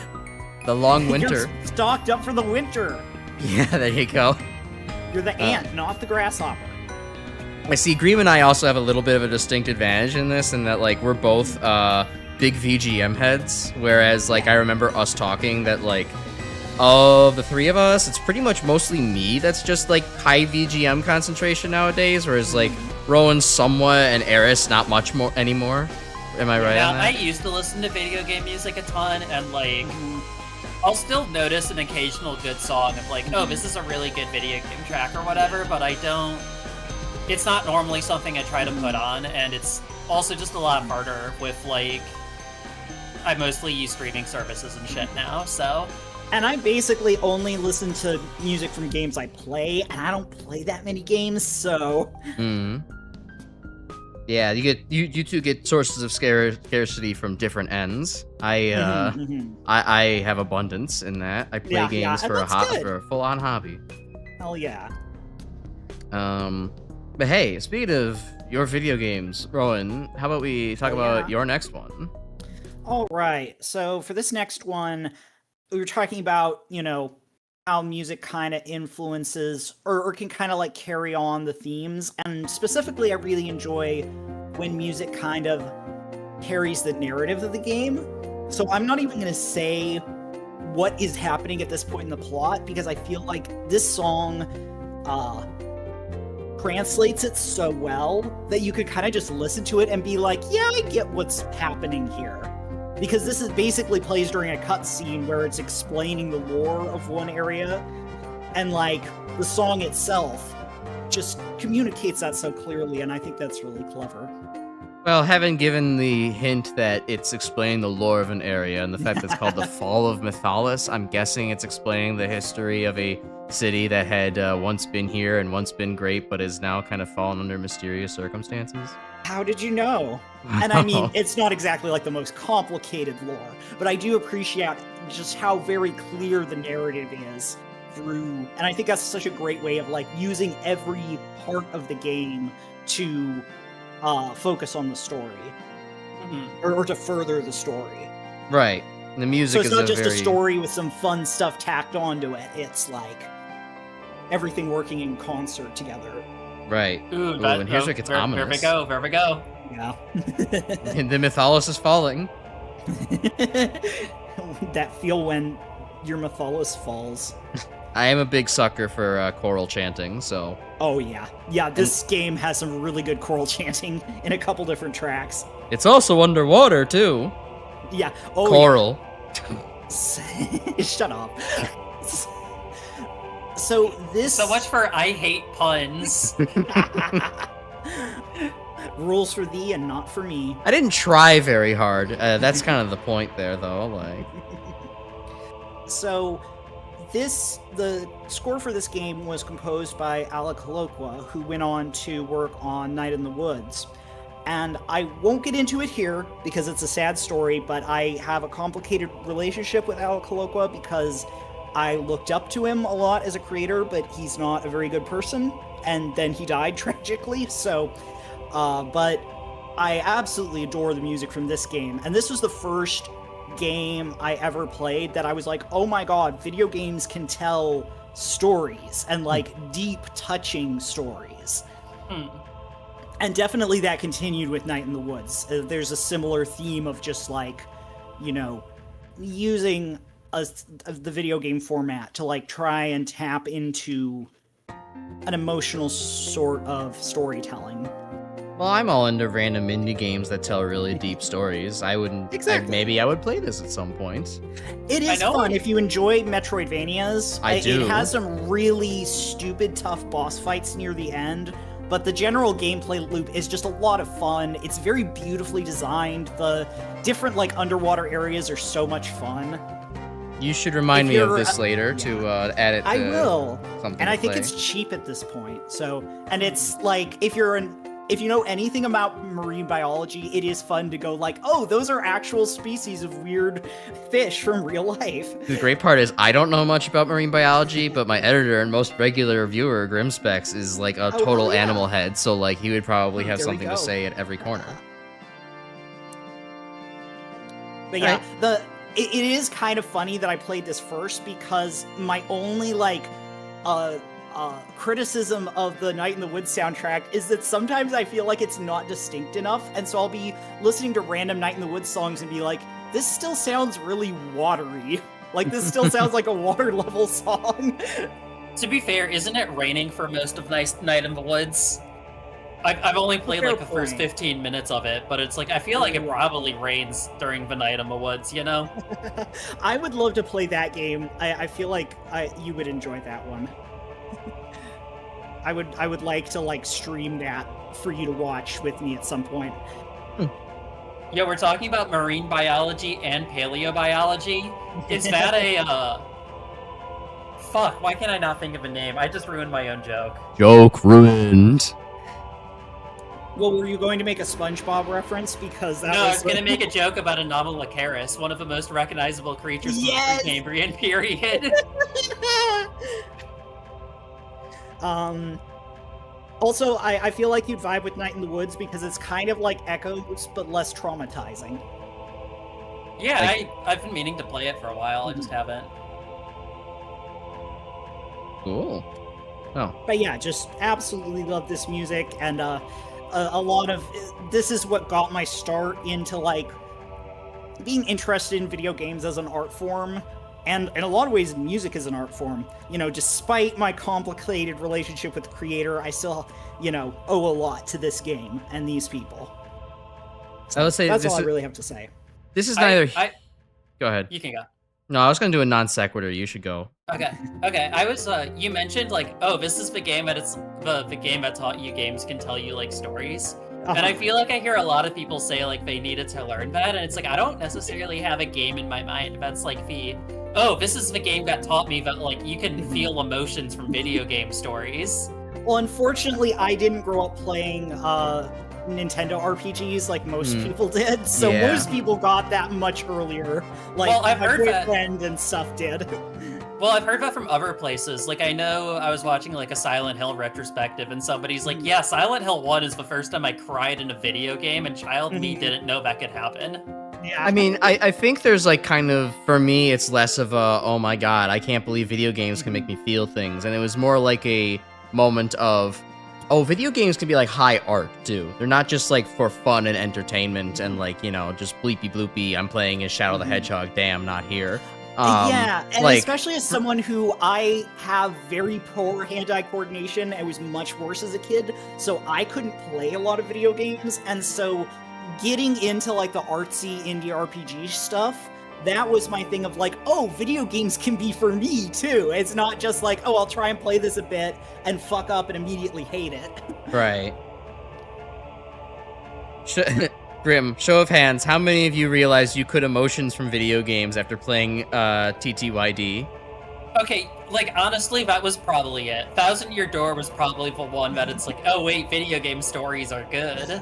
It might have been my first exposure. I can't remember which came first, The 1,000-Year Door or Mother 3. Yeah, my boyfriend often talks about how, you know, Japanese RPGs and, like, the Tales series specifically, or no, the Trails series specifically, taught him how to, like, process his emotions better than his own family did. People are learning how to process emotions from their family? That's wild. I know, yeah, and I'm like, right? that doesn't surprise me, but... I learned how to process emotions from my family, but not that because they taught me how to do it well, mostly because I was like, oh, I'm not doing it this way, and then I had to teach them how to not do it that way. Yep. That's an experience that a lot of us have. Oh, no, Graham, I know that 1,000-Year Door, or I wasn't talking about the chronology of the actual two games. I was talking about which one I played first. I can't remember if I played 1,000-Year Door or Mother 3 first. That's where I was confused. And yeah, Proto said you playing ZX earlier, seeing the Guardian HQ. Yeah, it's a funny coincidence to see that, and also you missed it earlier, but I did actually have a ZX Advent tune that I talked about, so is Mega Man ZX abound? Anyway, my non sequitur I was gonna say earlier about Aquaria here is that I can bring it up later if you remind me, but like the logo for the game really reminds me of our McElroy family production of the Adventure Zone Ether Sea, which they have a very similar kind of font with lots of like flowy lettering in it too. Oh, that absolutely makes sense. It's definitely distinct, but it is also it's like a similar font pack or something. Yeah, it's definitely kind of hilarious. similar. I mean, when you go to Undersea Adventures, there are certain kind of artistic points you're going to be drawing from. Yeah. I Of course, really the waves. love this like church organ part. Oh yeah, that's cool. You don't get to hear that often. You hear organ in a lot of video game music, weirdly, but not like church organ style. So it's just a fun little thing to be like, I don't usually hear that. Yeah. Unless Nice. it's in like a Castlevania game, which is like a lot of church organ, I think. Oh yeah, that's like. Well, the home given that for this it. is a Metroidvania, I would not be surprised if that was a big influence on. I see. All right. Are we ready for my next piece? Yeah. I think so. All right. Or if we were just like, no, we're staying here and you're gonna like it. God damn. Oh, I guess then we would end the stream. I would just have a big hissy fit. Fun way to end our friendship. So I guess I'm gonna keep on with the theme of like more, I guess, ambient and calm kind of stuff like this, and I guess kind of also on the oceanic theme as well. Hey, nice. Everybody here in chat is familiar with this because this is where most of them found me. Most of my regulars found me, but as I've kind of mentioned before, I played Make a Good Mega Man Level 3 is like my first Let's Play on this channel, my first stream game, which was a game where people submitted Mega Man levels to a panel of judges who the judges were people like who were big pillars of the Mega Man community making content and such, and this was the third iteration of that contest, at least the third like big mainline one.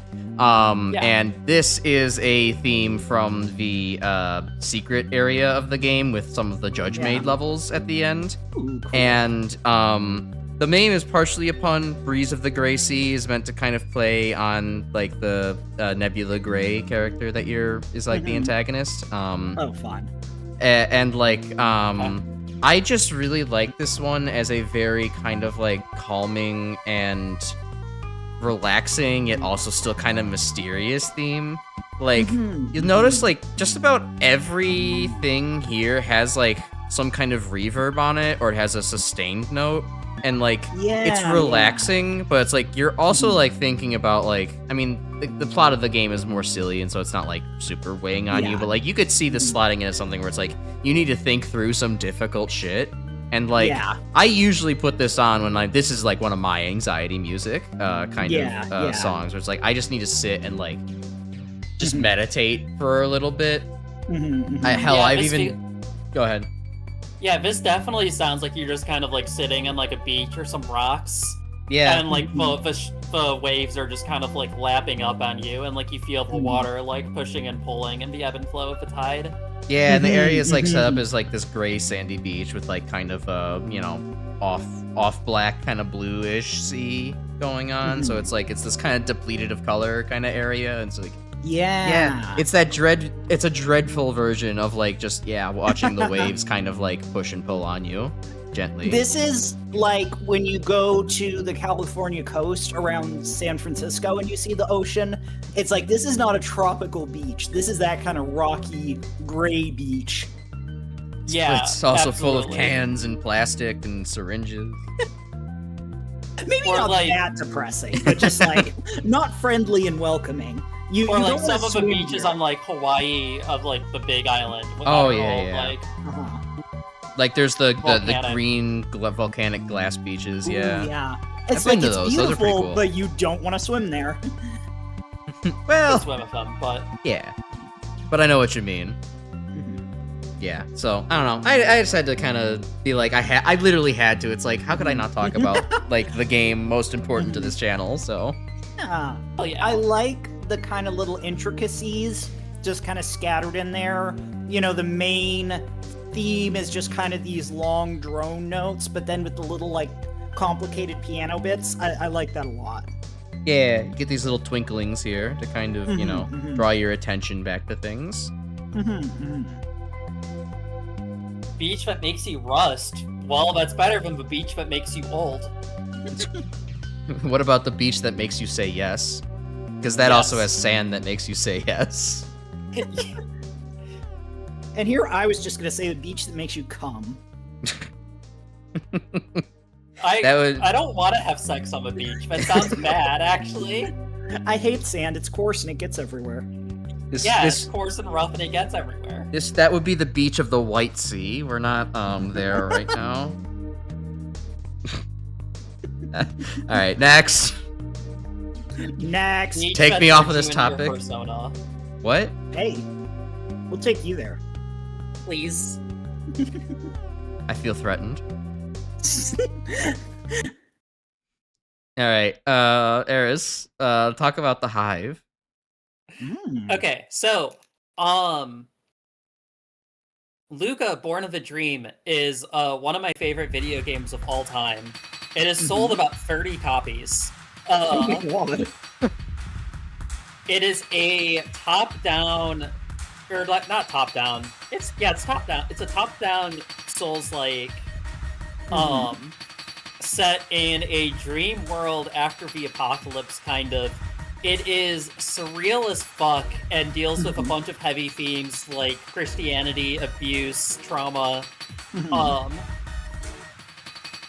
It's a duology of games. I think they're both fantastic. You should play both of them. They take like 10 hours each. Nice.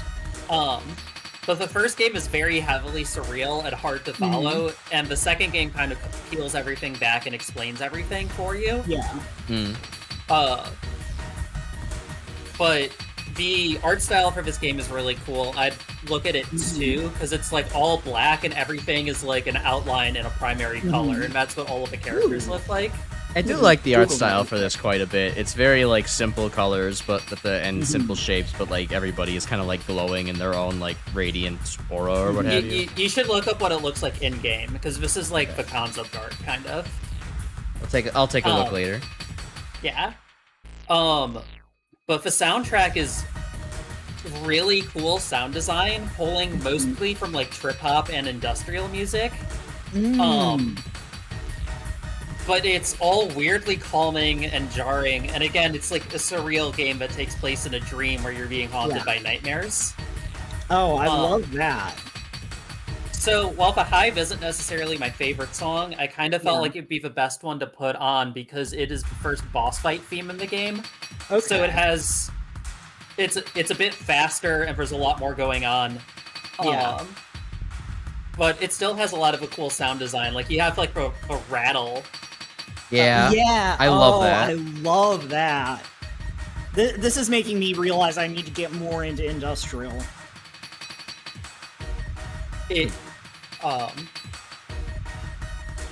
Yeah, I just don't know what else to say about it other than, like...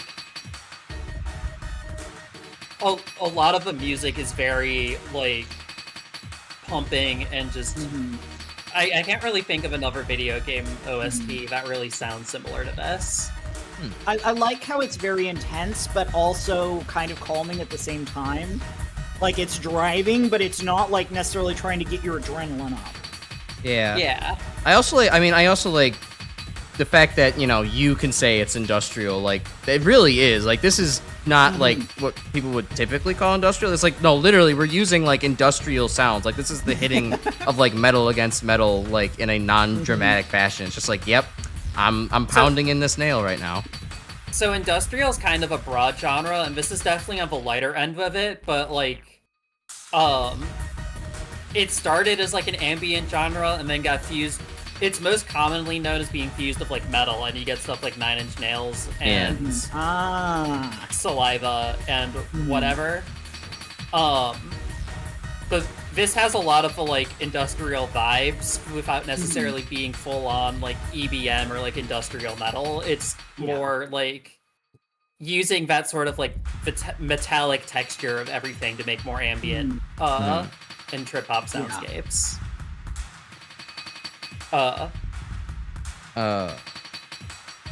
Yeah, no, I really like it, and I like non-traditional instruments too. Like, it's very cool to see somebody manage to make use of something that's not meant to be an instrument.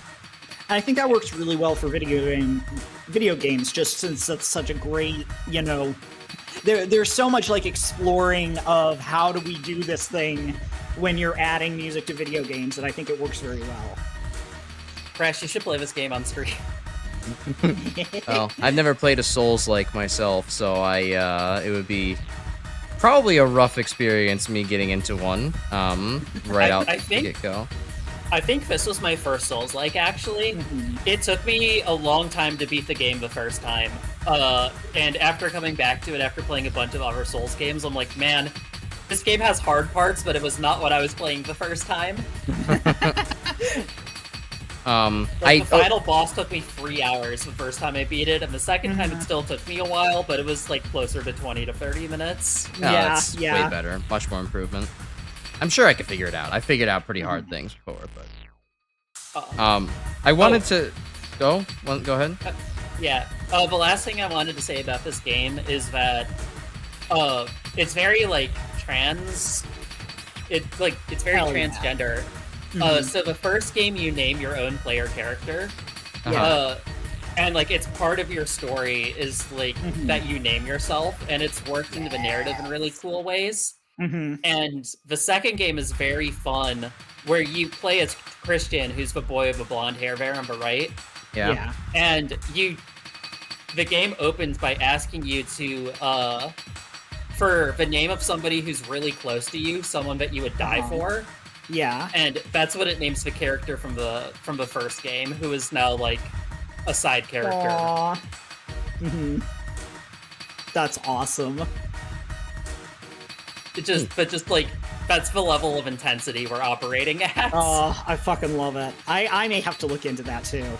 I think I've never played a I Souls-like, get but it. that I seems pick up like a what you're fun putting place down. to- I'm pretty sure I pick up what you're putting down. As the only cis member on the panel today. Our token, our DEI hire. Yeah. I did play this game as like after pretty close shortly after like coming out and realizing everything, so that's part of the reason it's fun super and important to spicy. me. Yeah. That would help. Yeah, that like first big piece of art that like hits you in the trans feels after you come out, that's a special feeling.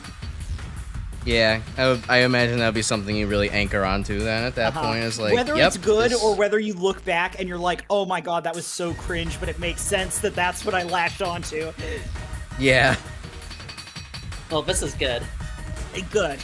That wasn't me with being trans, but that was me with being bisexual and realizing it through fucking Supernatural. I'm sure if I seek the deep recesses of my mind, I could also come up with something not on the sexuality spectrum, but in some other related type thing. I know exactly what y'all are talking about. Exactly. When did you realize you're part robot? When I started playing Mega Man and started getting into things, I was like, ooh, Crash Band's my favorite. I'm now obsessed with him. Oh yeah. Okay, this is completely tangential, but I want to respond to one of the things Proto typed kind of offhandedly in chat. He said, Luca, like the VTuber.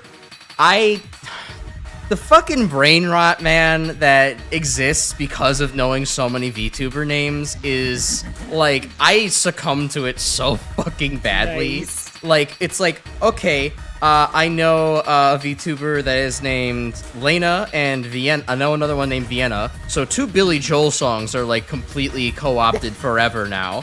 For, Nice. Vienna Waits for You and Doing It All for Lena. That's I know, like, awesome. there's a many VTubers named Lily, and there's, like, so there's a Foo Fighters song that's forever, like, turned into that. The list just kind of goes on, and where it's ever, like, I know that word as, like, a VTuber's first or last name, and it's like, fuck, I can't not think of them now when I watch it or listen to something. It's terrible. That's awesome.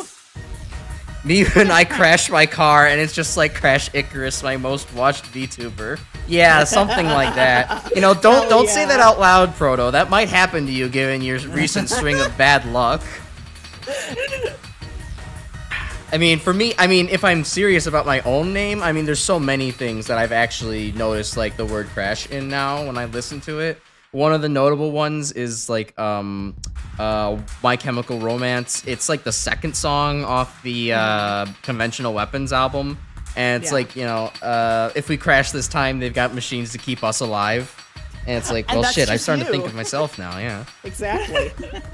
Of course, I immediately thought of the Charlie XCX Iconopop joint. Yeah.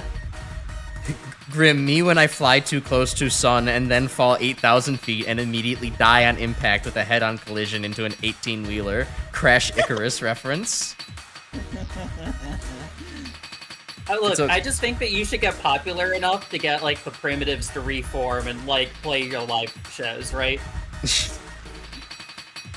Yeah, Perhaps. everyone knows the song Crash by the Primitives. No, absolutely. but I could pretend. It was in Lego Rock Band. Oh my god. Isn't what? It's in Lego Rock Band. I didn't know that was I a never- thing, but it makes me glad that... I don't know what Lego Rock Band is. Oh wait, no, I do. I've just never played it. It's Rock Band, but all the characters are Lego now. Love that. Okay. All right, we've listened to enough industry. We listened to the jackhammer in our ears for long enough. That's a really good song. It is a bit much on loop for that long. Yeah, it is a little bit. Well, Imagine, the game encourages you to beat bosses fast, so... imagine having to try at that boss for 3 Nice. hours. I know it was the first boss, but never mind. Anyway, so we're back to Alec Hololka. Yep, this is going straight into Night in the Woods. There's a lot of music I could have picked from this. There are a couple fun parts where you go around like in a dream, unlocking different musicians, and so the instruments are added on as you play. That's not what I picked. What I picked is one of the minigame songs because there is a rhythm game in here. Your main character, May, is part of a band, and so when they get together to practice, you get to play a little rhythm game. And what I really enjoy about it is your character plays the bass. So you're not playing the melody in this song, you're playing the bass line. The first couple times I played the game, that just fucked so hard with my head. But I've gotten to the point where I need to find, I hope someone has made a mod where it's just the rhythm game, because I just want to go through, it's just so satisfying. And like, the graphics are a little janky, and they just are, everything kind of hits so satisfyingly when you hit notes. It's just a lot of fun. I'm pretty sure you could set up Clone Hero to just have the Night of the Woods songs and like have May as the background video. That's excellent. That's interesting to have a Guitar Hero rhythm game type thing where you actually have to do the bass, because like you don't normally think of like playing the bass. It's like not meant to be something you're focused on typically. Exactly. And so like that definitely like adds way challenge, trips you up. Because you have to be paying it. And my brain, this is why I've always been terrible at singing in choirs, because my brain wants to like latch on to other people's parts. I start drifting off of whatever I'm on, especially once I start getting pigeonholed into alto, just because there are never enough altos. And you're always singing the harmony, and my brain wants to go to the melody, and I'm like, no, I'm not doing that. Yeah, I always. Why are we like this? No. Also, just like, I really want this to be a real indie like rock band, because I really enjoy the songs they play. Okay, so what I was about to say, there's a My Little Pony artist who I really liked.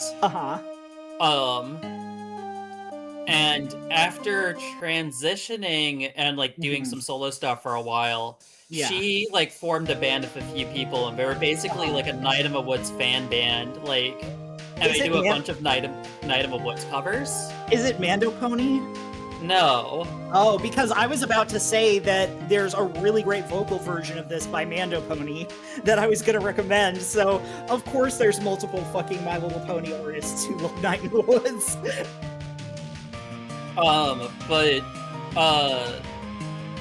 The band is called Soft Girl, and their first like album is basically just Night in the Woods fan music. Oh, if you could link that to me on my Discord, please do, because I need to check that out. It also has a song called I Am a Fox, which is you know. I wonder why you like that song. Crazy, right? But it's interesting hearing the original version of this song for what might be the first time, actually. Nice. Yeah, I like how they do the instruments in it, because it sounds like synths, but it's still like, it's this interesting balance between like sounding synthy and sounding like lo-fi instruments. I agree, Proto. I also completely missed out on Bronycore for the most part. I don't know what the fuck Blood's yapping about over here, but I'm glad they're having a good time with it. There were a lot of really good artists who came out of that scene. Yeah, I maybe embellished a little bit. I'm not entirely unfamiliar, but having my edgy anti-Brony, so you can't be. Yeah, I mean, I had my edgy anti-Brony phase when I was a teen, such young preteen, and then it was hanging out with the group of shitheads that included Eris. That was kind of like, okay, I had to like soften myself a little bit and kind of like that was like my first time realizing it's like, I don't need to be over masculine dickhead, and I can also just be wrong. Why am I your go-to for like the Brony of the friend group as if it wasn't undercover? No. I didn't say you were the one. I said that you were the representative from that group. I guess. Again, I had an anti-Brony phase, but it was undercover. Okay, no. More specifically, you were not the brony representative from the friend group. That's not what I meant to say. I meant that you are the representative here of that once their friend group, and that all of them were bronies. Yeah, I had my edgy Except anti-brony phase after my brony phase, so... You know what? That's reasonable. Oh god, Rowan was one of those people that converted to Turning Point USA after fucking going to college, huh? Tragedy. It's more like being ex-gay. Anyways, But the conversion didn't stick. But back on track, like, yeah, there's a couple, like, brony tunes I am familiar with. Like, I know a couple things from, like, Hate Seed and Wooden Toaster that are actually pretty good. I'm sure will you've heard still... Discord. Yeah, it's not actually my favorite one. I tend to like, you Awakened need is one of my favorite ones there. Oh yeah, Awakened is really good. I still stand by that being just a damn good song. Yeah. Damn fine cup of coffee. I will also still say Pink Side of the Moon is actually quite good on it as well. Oh yeah, I have a like Spet CD in my car still. Nice. Yeah, in like 2013, I was like only listening to brony music, and at this point there's only like 5 or 6 brony acts that I still listen to regularly, but like Violet Pony tops my Spotify Wrapped every year, so like I guess I'm never escaping. Love that for you. Okay, I love how also the chat also had their own anti-brony phases as well. But it's like, okay, Proto Mellow's out because of how loud everybody got about being a jerk about it, and then Grim is like, then I hated Twilight the novel series as a franchise more for personal reasons and had stopped hating MLP altogether. You found something new to hate in your heart. That's so wild because Twilight Mania happened before like MLP started airing. Yeah. It's like, how did you decide you started hating Twilight in like 2015? The chronology on that one is pretty wild. Also, I love this specific breakdown. It's just a classic, 8th grade. Oh yeah, this is a real solid rock breakdown of just like, oh, we're about to do the chorus. I remember Grim talking about his 8th grade English teacher basically kind of being like, everybody has to read this at cinema, and like Grim being like, it's not, and it's like his teacher is being a bitch about it. Oh, I mean, I'm very obstinate, so that'll do me about just about anything. But yeah, I think that's all I really have to say about this one. Just, there is a lot more music I could have picked. There's 2 whole OST albums, one for the main game and one for the roguelike that your character can play, which is an entire game on their laptop inside the game. I also, the only other thing I wanted to mention was that I've seen this fucking cat that I hate so many goddamn times in my life, like the soundtrack or the game being suggested in my YouTube list, and I'm like, I'm not interested by the mere exposure effect. Like, the more that it keeps trying to be pushed on me, the less interested I am. I think that's a reasonable reaction to have to May's fucking face of just like, God, there's this shithead again. Yeah. That's what a lot of characters have to her in the game. Alright. Next song? Yeah. Okay. Are we doing one more each, or I wasn't sure how long we wanted to go on for, because we've been at it for a little over 2 hours. I'm still good as far as energy is concerned. If I don't know, either one of you. I would love to go through my whole playlist, but if we gotta cut it off, I'm gonna have to triage which songs I want to prioritize. Okay. Yeah, I need a shower tonight, and it's getting close to my bedtime. So like, I'm down for like 1, maybe 2 more, but like these rounds are like 20 minutes each. You mean 1 or 2 more rounds or songs? Rounds. Okay, I could work with that. Okay. Yeah, I mean, I have a shitload. Let me select something a little bit lower on the list then. Things I actually want to talk about a little bit more. And I think that'll give us a good timer so that I don't go too long and start getting loopy. Okay, I will go with more Mega Man because I have to. From another one of the different Mega Man IPs. So this is from Mega Man Zero. Mega Man Zero, the series. This is Mega Man 04, the game, the 4th entry in the series. I know, numbers, how they work. And this is I don't want to talk to a scientist. Too bad. This is the intro stage theme for the game.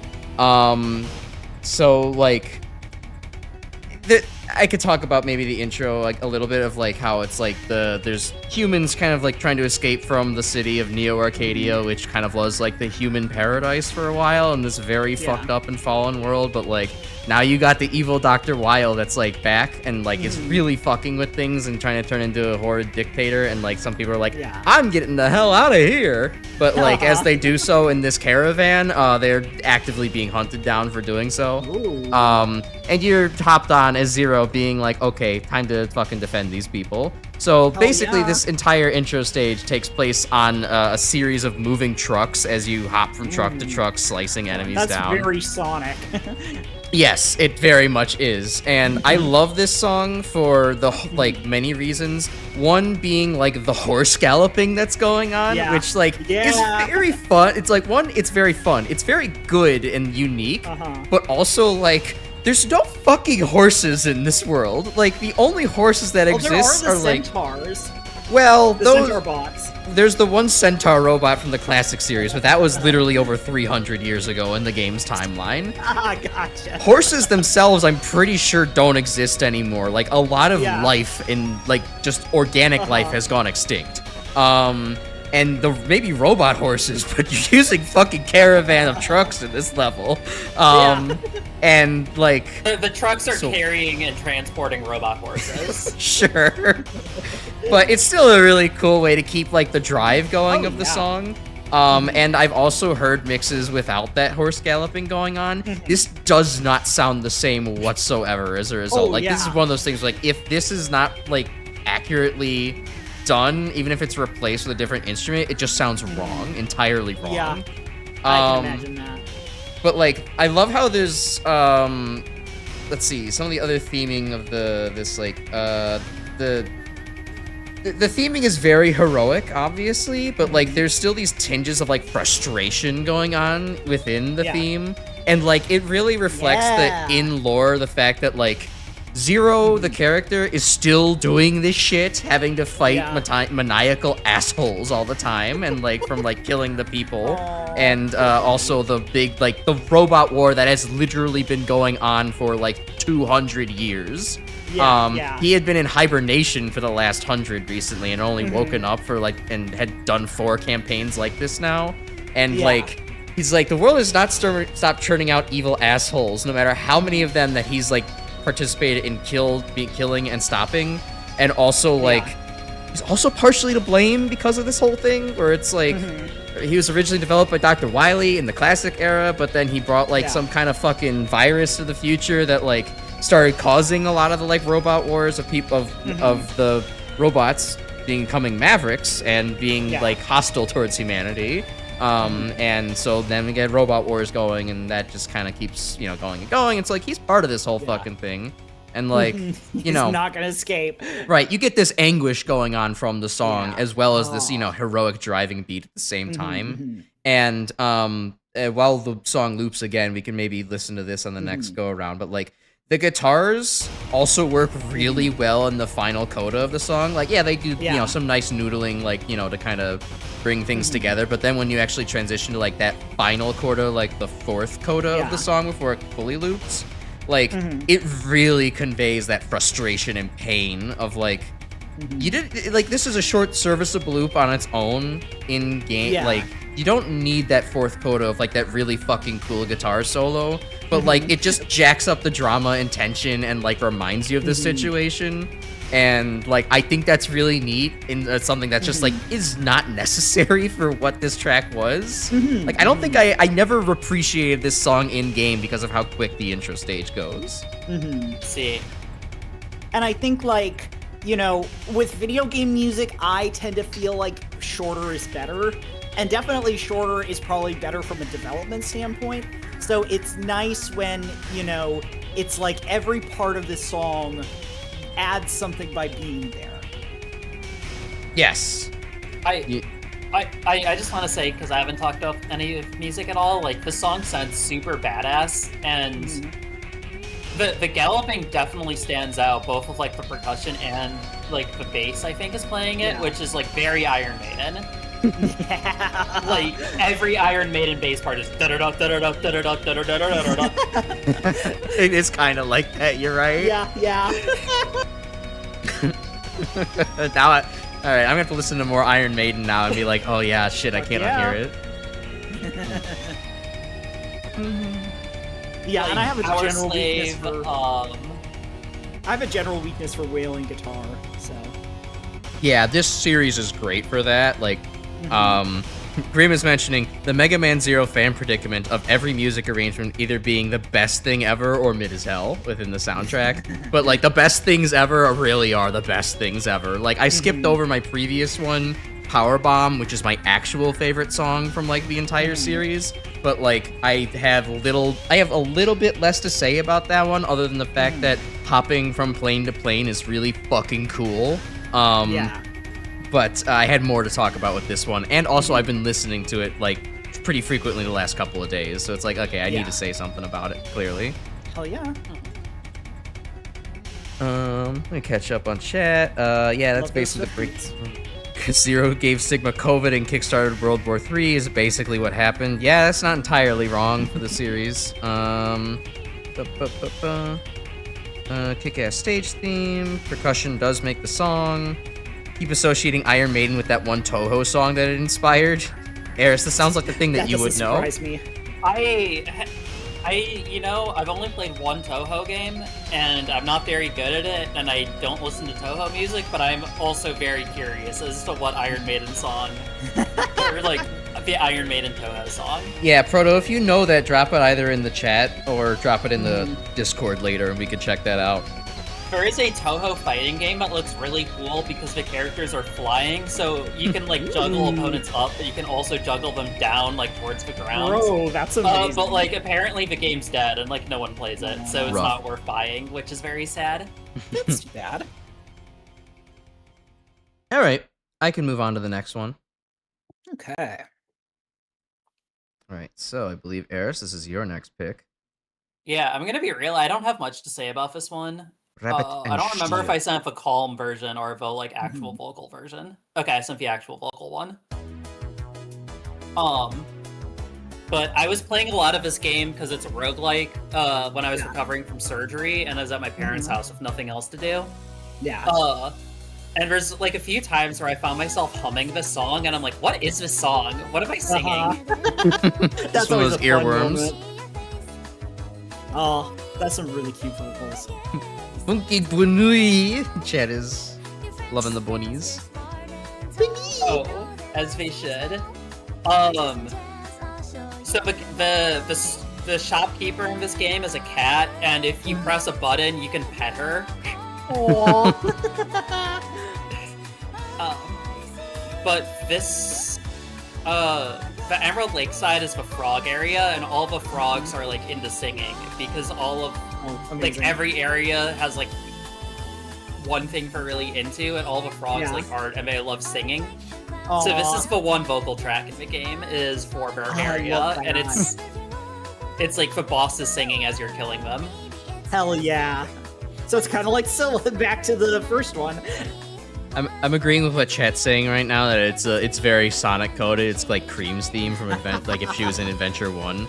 I definitely agree with that. It's got that kind of like lighthearted vocals that like the early 3D Sonics were known for, and it still has that kind of 2000s like, you know, little bouncy kind of aesthetic going on with it.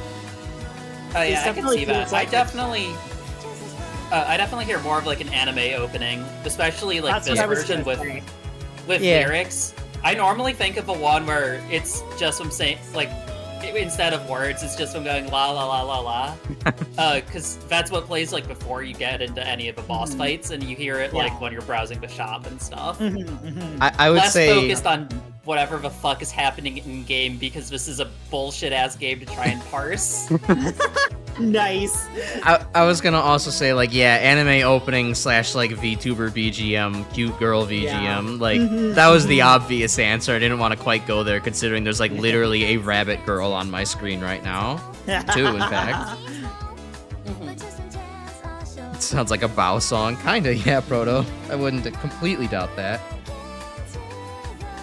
Yeah, this just makes me feel happy. I like the kind of Yeah. whatever that I don't know what that instrument is in the background. Like the like that It's is the something frogs. that's. Ah, I guess that is the frogs, huh? I have heard that in like multiple different kind of like beachy type of VGMs. Like I'm almost certain I've heard this in like the Ham Ham Heartbreak VGM. Yes! Oh my god, this has such Hamtaro vibes. I have Of just, Hamtaro like, the- songs in my playlist, but we won't get to them today. Of just like the 2000s, like, peppy anime for girls. Yeah. Like Cardcaptor Sakura and Sailor Moon, kinda. That sample I'm talking about feels very Crash Bandicoot. I'm not so sure about that mostly because I don't know anything from the Crash Bandicoot OSTs. Oh, yeah, I kind of see what he's saying. I like struggling to think of Crash music, but I played through the first 2 Crash games over COVID.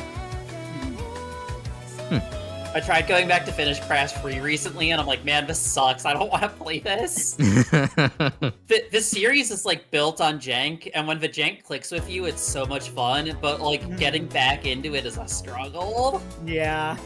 Yeah, some games jank is very fun to mess with. Like, me and Grim really enjoy Mega Man X6, which is a disaster of a game from many different aspects. But like, once you learn how to fuck with the game back, like right back, it becomes very fun. Yeah. Messy, but very fun. Grim, me after playing Crash 2, I get it. Yeah, so it seems to be a widely accepted experience that after Crash 2, it's like, Nice. okay, well, not going back to Done. this. I'ma head out. Yeah. Yeah, I got my 100% in Crash 1 and Crash 2. I don't need to go back.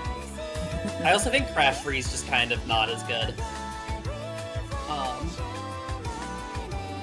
Cool. I was gonna say something else and forgot what it was, so... Alright, you get 20 more seconds to figure it out. Otherwise, we are just going to execute the bunny girls right here and right now. Oh no. Anyway, I think the point of the section is play Rabbit and Steel. It's a fun game. You sold me. Alright. The logo also looks very Bravely Default as well. That's the immediate vibe I get looking at the logo. I think I actually used footage of this one in last year's video. I Oh. could be wrong. I don't quite remember. Well, I could move on to Rowan's next. Yeah, I'm getting tired. Okay. All right. We want this to be the last one then. I don't know. Well, Y'all decide the pace. Let's go to Doki Doki Literature Club.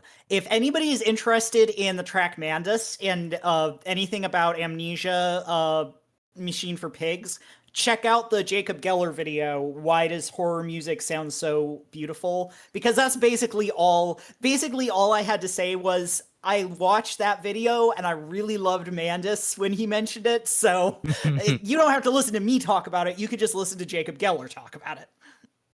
Fair enough. So yeah, this is the song that plays over the credits of Doki Doki Literature Club, and like, the whole theme of this... I'll let her sing for a minute just That's so you can not hear a her voice pirate bit. song. That's an American marching band song. What about pirates? And y'all don't remember I Germa, Sag. Oh, I don't man, know I about never that got- Sherma, sadly. I I never don't watch got that many into streamers. Germa. I feel like I should. I feel like I'd really like him. I could show you the clip later, if we have like 5 minutes Yeah. after this. But anyways, lyrics. So, the whole theme of this game is basically, Monica, the character, is learning to become a human being, and I really like this song because it feels like such a, like, amateur's first piano vocal song, and it fits so well with, like, this is someone who's learning to make a song for a video game with the character who is learning how to be a person at all. And I feel like that's where indie games I have so much love for them because you can have that intersection between, like, you know, the fact that this is amateur art actually enhances the themes of the game itself. Yeah. Doki Doki Literature Club's discourse is very funny to read because the only two opinions anyone has on it is that it's a postmodernist masterpiece, or that, like, it's a bad game because it hates visual novels. And it's a bad parody as a result. Oh my god, it loves visual novels. The thing is, it's not a parody of visual novels, it's a parody of bad English visual novels that were made by people who've never played any Japanese visual novels. And also, it's still a loving parody of those. Yeah. No, it does really cool shit. I also, some of the, like, tricks that the game does is are really cool. Like, mild spoilers, but, like, this game dead-named me, and I thought it was really funny. That is amazing! Monica! Bad girl! I watched someone else play this who also got dead-named and did not find it as funny. Oh, I'm so sorry for that person, but that's so fucking funny. Monica, you asshole! I know so little about this game. I only know there's like a horror aspect to it, and that's it. It's basically, it gets very meta at a certain point, to the point where the game will access your user file, and the character Monica will start referring to you by whatever name you put in as your computer name. Sounds like a load of Undertale to me. Oh yeah, that gets my hackles up about a lot of criticism about this game. That is just like it seems to be focused on the people who claim that this is an unparalleled masterpiece. And so a lot of the criticism is just like, no, it's not an unparalleled masterpiece. And I'm like, I just think it's a neat little game. The criticism is exactly my criticism about Undertale of it insists upon itself. Oh, yeah. Oh, that's fine. Me about Seguros. This is pretty cute. Also, highlight Grim's comment here of, yes, you too can inadvertently make Monica transphobic. Just use an old computer of yours.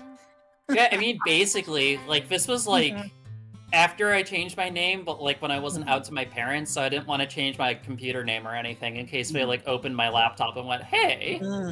Understandable. But yeah, this is just such a simple little song, and it feels so accessible. It's like you could sit down and tool around in GarageBand until this song came out. And I'm just like, that fits so well with what's happening in the story. Neat. I like that. Yeah. Honestly, this game's pretty short. I would recommend going through it if you can handle the type of, like... Oh yeah, it has some heavy themes. It does have trigger warnings on the game page, which I appreciate. Yeah, I mean, like, obviously people going into it know that it's a horror game, and they're not, like... surprised when it takes a switch for the horror, but like the first like scary scene can be a little and it has heavy themes about like mental health, suicidal ideation, so just, you know, be careful if you go into it. But it generally overall is a very positive game, depending on the ending you get. Yeah, I can pretty much handle whatever the hell's a piece of media throws at me. I'm built that way. There's only a few games that have like I just tend not. I have interest in like the psychological and serious kind of side. I tend not to have interest in anything that's horror related, though. It just kind of is just like, why am I going to play a game that's like makes me scared? Scaredy. I don't like that. And I think another criticism I've heard of Doki Doki is that, like, oh, it has a couple tricks, and once you figure that out, it's not scary anymore. And I'm like, there's so much in it outside of the horror elements. Like, there's so much going into the story. Yeah, and I'm like, and that's what I feel about a lot of horror, is that, like, a lot of horror, you know, even if you're not scared of it, there's so much there to kind of dig into. And also, Dan Salvato as a person just seems so, like, earnest and well-meaning, and he just seems like the kind of guy who's like, hey, I made this game, I'd like it if you played it, I put a lot of hard work into it. It's like, I would love to just sit down and chat with him about his he feels very, like, humble, and, like, he's just, you know, you know, very curious and very much like, ooh, I wanted to see what this was like, so I tried it. Yeah.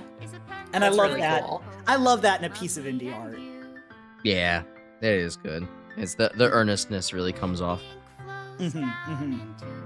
Hello, Super Nerd. Scared of horror? Who would have thought? Yeah, that does happen. And I say this as someone who, like, Doki Doki is one of the few kind of horror games I can play, because, like, if I have to, like, you know, be playing a first-person shooter where there's monsters that might get me, I can't do that shit. I will, you know, shit and scream and run away. Meanwhile, I'm just like, haha, demon head pop off. Like, I can handle the most heinous shit in a movie, but as soon as I start playing a game, I'm like, oh no, the monster's gonna get me. Again, read Arches. It's not necessarily scary, but you will want to tear your own brain out afterwards. It's not really a horror game, it just hurts. It hurts. It's like Hereditary isn't a horror movie. Hereditary hurts you and then spends an hour and a half rubbing salt in the wounds. And that's exactly the kind of art I like. Because, like, horror is It is about good. the anticipation of being hurt in the future. Hereditary just hurts you. There's no more anticipation. It's just, Yeah. it's just like, oh, It's I just that hurt, pain. bitch. Well, have fun. Here's some salts. Yep. Yeah, no, I do like I do like art that kind of does turn you into be like, okay, well, you're going to experience a lot of various emotional pain now. Time to deal with Yeah. that. How do you react to it? Yeah. It's a really good type of art if your brain is already in pain, because it's like, thank God, a distraction from the native pain. Yeah. Oh, I understand that. I've listened to that Euboa album, The Origin of My Depression, way too many times. But like I haven't touched it in years. It's like why do I want to listen to something that's like the audio equivalent of a suicide attempt? Followed by the audio equivalent of having the Grim Reaper visit you to take you to heaven, right? Like, I don't need to go through that again. Why did I listen to that album 5 times? I will say probably because you were depressed, my love. I don't think I was. I feel like I'm that's probably why- more depressed now than I used to be. That's why I watched fucking Threads. My God, my chat is so fucking stupid. Reading this shit right now. It's getting dumber by the moment. Ooh, I gotta check this shit out. Also, apparently, Oh, Dan yeah. Salvato created this game, but also is like the best Link main in Smash Melee. Interesting. Yeah, he also does Mario Maker games. It was really funny watching the Game Grumps playthrough of this, because at one point they're like, oh shit, this dude made one of the Mario Maker levels that we played and had a really hard time with. That's funny to be multiply noticed like that. Okay. How many more did we want to go for one more round? That's up to I'm I'd go for one more. surprisingly tired, but I can push through one more. Okay, that'd be good too, because then we could finish off your playlist, I'm pretty sure. That is true. I only have one left. Okay. Well, I think I need to talk about Mother 3 at this point, so I think I'm going to talk about Mother 3, because I have to. So I had to actually kind of refresh myself on like where in like the story for Mother 3 this is happening, because like it's been a long time since I played that game and I want to play it again at some point. And well, I have a plan to re-experience it on stream. It's not me playing it. Oh, but fun. That's a I see. big future milestone. Mm. Anyways, so what I actually chose was the track Hard Rain, which is a relatively short loop, all things considered, but just something that I could probably expand upon a good bit. I also chose the in-game version that has the rain sound effect also going, because I feel like that's important. Okay. So this is a theme that you hear as soon. So how much should I go into Mother 3? I can't go into the entirety of Mother 3. We'd be here for 4 hours. But like, suffice to say, this is after the invasion of the bad guys, the pig masks, like their first kind of contact in the story here.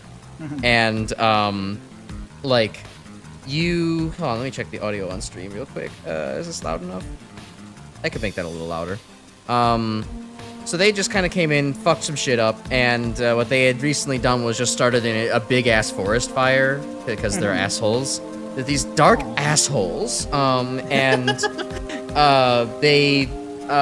you just rescued some of your local folks, some friends from from the fire of their house burning down, their log cabin in the middle of the woods. Aww. And you know, it just started raining afterwards to kind of help put that fire out very conveniently, but otherwise they were about to be cooked. And like this is all happening and you're doing all this heroic shit while your intro character's wife and 2 sons are still missing and you're out here looking for them in the woods / the mountains. Yeah, and all this chaos kind of shit went bad, and you're like trying to find them again. And like this song really does a gooder job of like finally after that moment of tension you have this moment to like reflect, but like shit is still bad for you. The situation has only gotten worse on your attempt to like make the situation not bad anymore and assure yourself that things are right. But also like it's got like that really solid drive to it from like both the bass line and like the kick drums going on there, where it's like you're still taking action to resolve this actively. Like it's a bad situation, but like you're not filled with like doomerism. You're kind of in this like, I hate to say the word, but determination to get shit done. Nice. And like you're Determination? Yeah, I know, Undertale reference. And you're like just going on to like, do this, and like you're undeterred, you're working at it, and hell or high water, you're gonna solve it somehow, and like you are taking measurable steps to do so. Also, like the bassline solo you've heard many times is just so nutty. Like it's really, really good for a short loop. That is a yummy bassline solo. It is juicy as hell. When it first came on, I'm like, yo, what the fuck? That's why people say that like Mother 3 is probably the best example or one of the best examples of GBA music. Like I heard a joke one time in like some random person's discussion of another GBA game saying like, well, this soundtrack is not Mario and Luigi 3 Superstar 3ga or something like that, or Mother and Luigi Superstar 3ga. That was their joke, because those are the 2 best fucking soundtracks for the GBA. But this is my favorite game of all time. It's nothing has come close to being as high of art as this for me. And like I had to talk about at least some song from this OST because it's brilliant. I'll play it eventually. Yes, you will. It's one of the next few RPGs I want to play. It's just I don't play RPGs. Yeah, I have such little patience for RPGs. I barely made it through Omori, but I know Mother 3 is a classic, and it's a classic for a reason. Like everything I hear about it is like, this is a hell of a banger of a game. And you have to take the fact that this is my favorite game of all time with the added context of I strongly dislike turn-based RPGs. Oh, nice. So this broke through. This was like you still really. This is the exception that proves the rule of why I love this game and why I don't love a lot of other turn-based JRPGs. Yeah. This game is fantastic. Also, it keeps distracting me, so I need to say it. I realize that is an animation of like some fluttering fabric. My brain keeps wanting to insist to me that it is a twerking bird. I thought you were gonna say an Among Us at first. An Among Us. Well, it could also be a twerking Among Us. Wait, did somebody say twerking Among Us? Yeah. Unfortunately. Unfortunately, I can't put this on stream, but... Save that for the after party. Catching up on a couple things of chat. Yeah, a track that adds ambient rain to enhance the somber nostalgia, knowing that feeling well after Halo 3. And it does sound kind of like a Halo track to Grim. That's funny. That's excellent. Let's see. Actually, wait, I can just go into Crash's Discord and drop it in general. Yeah. Good. Proto's in the same boat. Loves Mother 3 the same reasons, same way as I do. Turn-based RPGs, yeah, the combat is more than just menu selection. I could get into 4 hours of discussion of why I love this game, but yeah, that's a big reason for like I love this game because the combat and strategy and activity is so good in the actual like gameplay of it. I played Earthbound for the first time recently, and the scrolling health bars is like such a cool mechanic. On top of like it's actually a game that feels like it wants you to use stuff that's not basic attack. Oh, Yeah, I love that when you get that in an RPG. Oh my god, Eris, our mutual friend Defective. Oh, I've just been going by that name here. Our mutual friend Defective, that's why it pisses me off so much that watching him play Earthbound, he played it wrong. There's no other way around it. He played it wrong. He just grinded to make the basic attack really strong. And I'm like, how are you fucking up a game that I love so much like this? I hate you. This is how you're not supposed to play it, yeah. I see chat's bringing up Protos saying that they find the SNES Final Fantasy games boring, and like Final Fantasy VI is currently like the RPG that I'm playing through, and I think it's really good. It's similarly like one where like every character just has a doofy mechanic. Like, yeah, Sabin's thing is you have to do fighting game motion inputs in order to do attacks. Or my favorite Gao, who is you go to like one spot in the game that has every enemy that you've encountered so far, and you can use a special move that makes him go out and study those enemies, and he comes back, and you can turn him into a clone of that enemy for the rest of a fight, and he learns their attacks. Oh, nice. And their magic and shit. It's so doofy. It's really fun. Nice. I also have to point out to this tangent here, Defective is also the same guy that plays Mega Man like he's being controlled by Twitch chat. Yeah, no, it really is true. It's fucked up watching him. Like, he randomly pauses for no good reason. He's, like, jumping and shooting in odd places. His timing is just all off. It's like also watching, like, a grandpa, like, looking at every individual key press when they're, like, first doing something on the computer. Yeah, I am talking about the trained suplexer Grim. Also, I feel like Defective is the type of person who would spend his whole life determined by Twitch chat if he was able to. Yes! Yeah, he probably would. He starts hey, chat, doing... What should I do at Home Depot today or whatever? Yeah, what should I do at Home Depot today? No, chat, I'm not going to shove a 2x4 up my ass. 6 hours later. Chat, how do I get a 2x4 out of my ass? God, Everything Everywhere All at Once is such a good movie.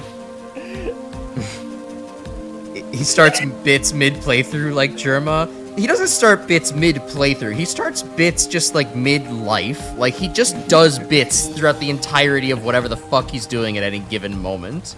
You haven't joined us in Defective and Ilvo in the voice chat enough, Proto, but like, holy shit, spending more than a few hours around Defective is like enough to give you terminal brain rot of like who the fuck this guy is. I cannot believe that me and Eris are mutual friends with him. I need to go to his house again and leave a tiny Vriska on his desk. A joke that nobody else will find funny, but okay. I'm good on Hard Rain if we want to move on to the next thing. That's really nice. You're like, oh yeah, this making me feel like I need to finish Final Fantasy VI so I can play this game. Yeah, do it. This game is fucking nutty. It's so good. I would love to see as many moments of you playing this game as possible. So you're gonna play this with Eris, and I'm gonna play Night in the Woods with Eris. Well, I had a different idea. I actually, I don't care if I say it. My 10K idea, which is very far off in the future, if I get 10K subs, that would be actually having Defective play the game on stream, because he was the motherfucker who I had to, like, do a trade deal for him to actually play Earthbound, and he ended up playing it wrong, but because he wants me to replay Undertale, and I want him to play Mother 3, so we both get our childhood development games. Like, yeah. We're kind of got an arrangement How was going Undertale? here. Was Undertale yellow? It was a decent game. I liked it. It wasn't anything crazy to me, but it was like, it's fun. I think that's another one of those games where it gets hyped up too much, and then people get resentful because it's not, because people treat it like a genre-defining or a generation-defining masterpiece when it's just, a real good game. Yeah. I do need to play Deltarune based on the reaction that the person I'm dating has had to it. That doesn't will surprise me. I will also say to the Undertale thing too, like it was extra hype to me as a Mother/Earthbound fan. And then once I was like, this kind of feels like it's ripping things off, and like I get some of them are homages now in the past, but it's like this feels like it's ripping it off and not very well. Like it's like, oh, it's more like, what if Earthbound was Steven Universe and you don't have to kill everybody? And I'm like, yeah, but that sucks. The combat isn't good if you're going for the kill everyone route either. So like, speaking of games where you have to kill everybody, let's play some Everhood. I know this game. Ooh. I don't know if I should like give spoilers for this part of the plot, but this is one of the like alternate final boss themes.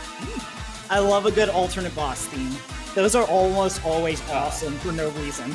Also, Everhood is like a reverse rhythm game where the enemies attack you on the beat and you need to dodge and like counter their attacks and hit back and stuff. Oh, I hate that. That's terrifying. I think that's cool as hell, actually. Oh yeah, I'm sure it's fun, but it's terrifying. It's a really cool gimmick. This is good.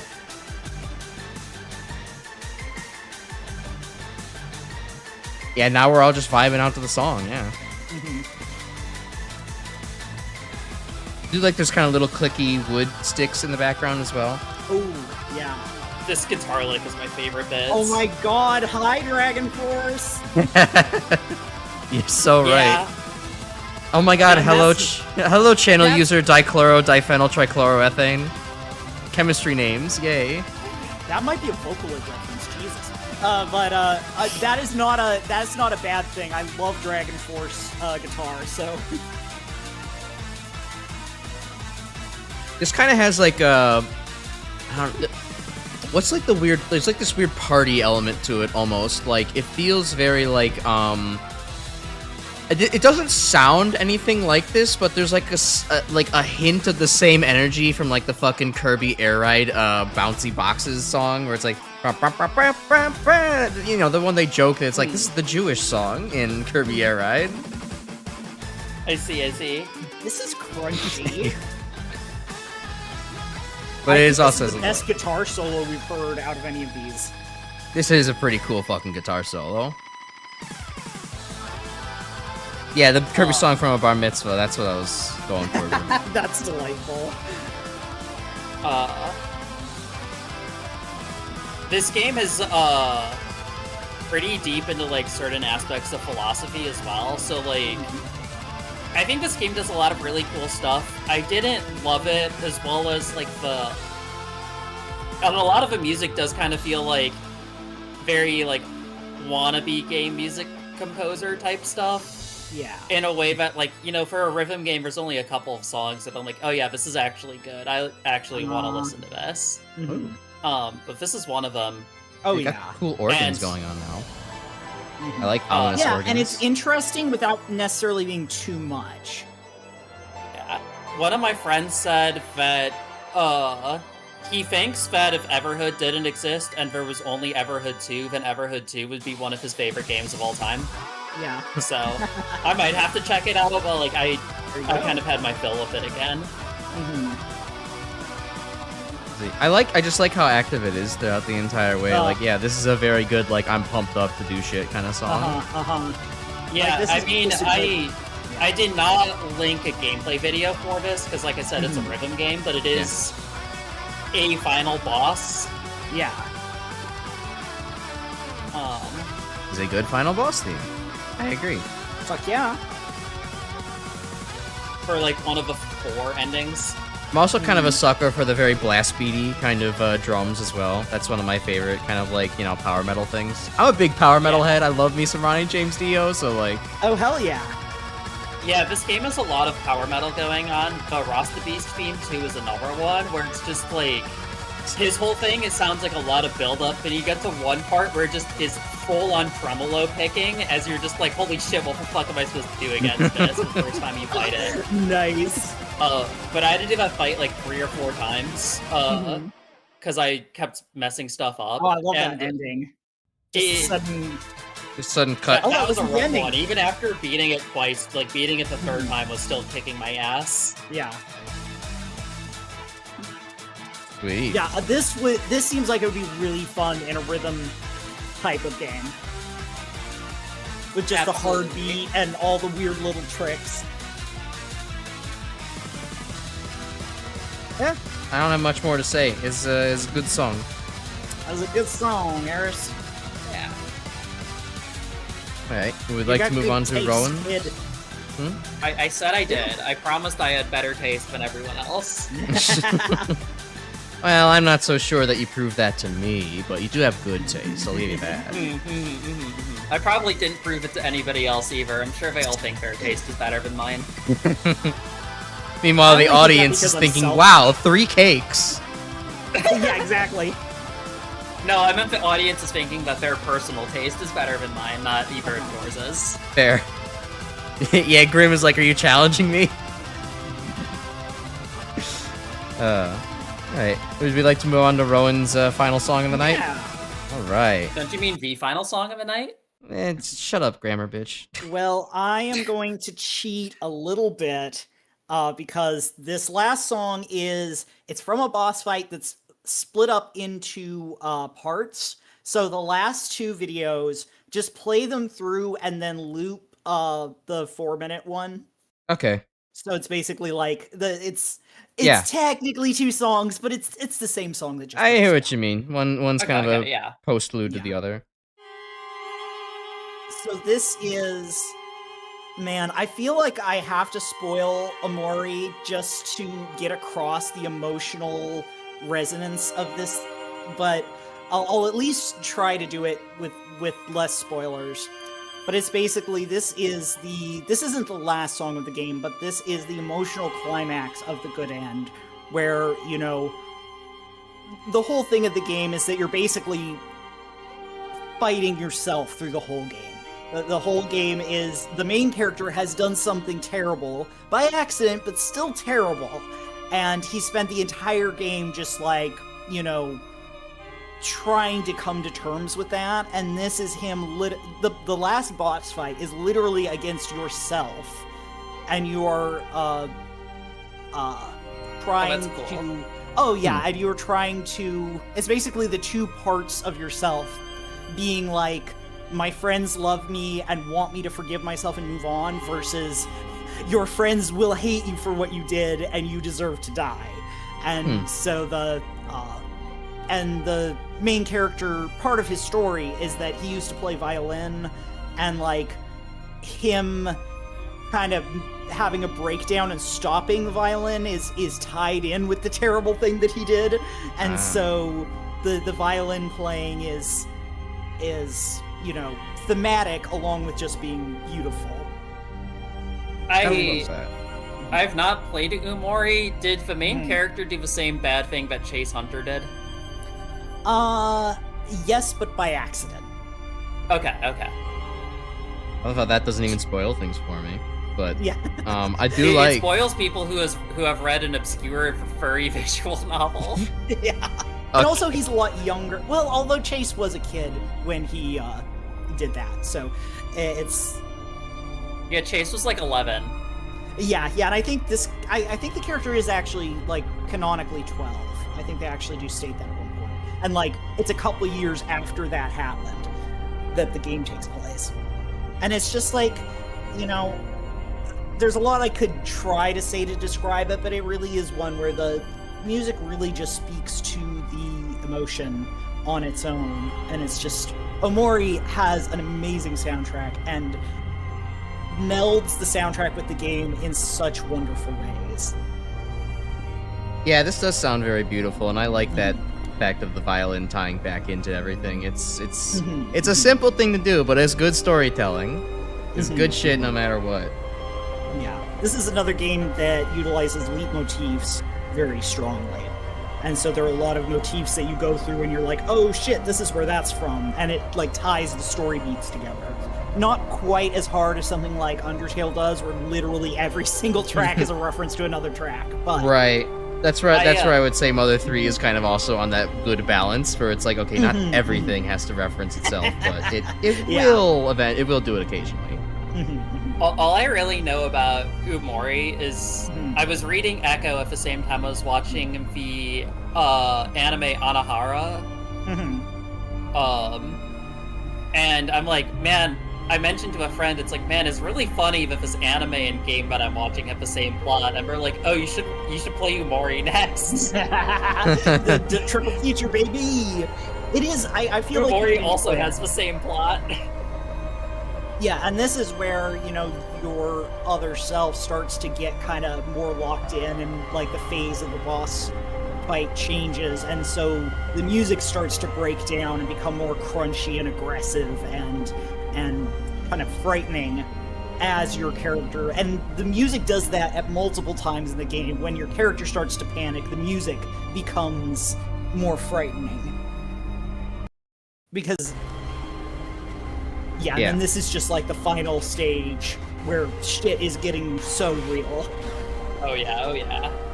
Yeah, and the whole, like, throughout the whole game, you're facing your fears. Like, you literally face your fear of spiders at one point, and you face your fear of heights. And this is like the culmination of that, of like actually facing the scary shit that cannot be dealt with easily with, you know, breathing techniques and mindfulness. The stuff that actually takes really hard, you know, emotional work to get over. Right. The kind of thing that you would also play Celeste for. Exactly. I'm a sucker for songs that also like do this thing where it's like, yeah, there's a highly distorted version that comes afterwards. So like, kind of, you know, I'm such a sucker for that. It's so simple, but it's just so great to see. It's like, yep, everything's falling apart, and you get to have the music reflect that as well. But definitely what you guys were saying about video games or RPGs that have interesting fighting mechanics, that was something I really appreciated about Omori, was that I felt incentivized to use things other than just basic attacks. I might have to play it at some point, considering that, you know, it is joked upon that Omori is kind of like the white boy indie game that everybody fucking that every white boy recommends that you play, and it's like, if they don't already recommend you play fucking Earthbound. So yeah, I kind of have to eventually get to it, don't I now? And it definitely feels a little bit less like Undertale feels like it is directly under the influence of Earthbound. And this feels more like it was in the same class as Earthbound, but it went on to do something completely different. I see. Alright, I might have to actually give it a go then. It's also a really fun game because I thought that it was going to be more like Undertale in that it was mostly a whimsical adventure that occasionally dipped into very dark themes. Nope, it's a whimsical adventure that hard cuts to psychological horror and then right back over and over again. It's great. Repeated whiplash. Big tone whiplash. Does sound kind of fun. But yeah, just very beautiful. The whole soundtrack is great. There's a lot of fun songs. There's a lot of, like, really good boss music. And then the emotional stuff just hits so hard. Chris says, I really like recommend that game if tone you're a you need. Hikikomori. I mean, it might get you to want to go outside. I'm sure it's been a very good influence on a lot of people. But most video games make me want to stay inside to play them. I don't know what Exactly. a hikikomori is. Oh, that's like I think like the Japanese term for like a total shut-in person, like that is kind of like so depressed, kind of given up on like many aspects of life, and it's just kind of, you know, literally living in bed rotting and not taking care of themselves, basically until they die or someone stops taking care of them. Which is like, Omori is literally a pun on that. Which is really funny, because like the joke you hear about Omori all the time is that it's like, this is the Japanese RPG made by somebody who's not Japanese. So you keep forgetting that Omocat is not a Japanese dude.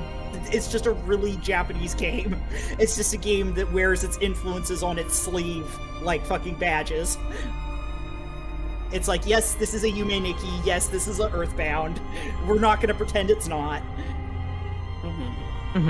Yes, Definitely. this is an LSD dream simulator. Not quite, but that would be fun. Yes, this is a Parasite Eve. Yes, this is a Wendy's. Yo, this is a Wendy's. I'm hungry. Can you get me totally not bird person hot honey sandwich?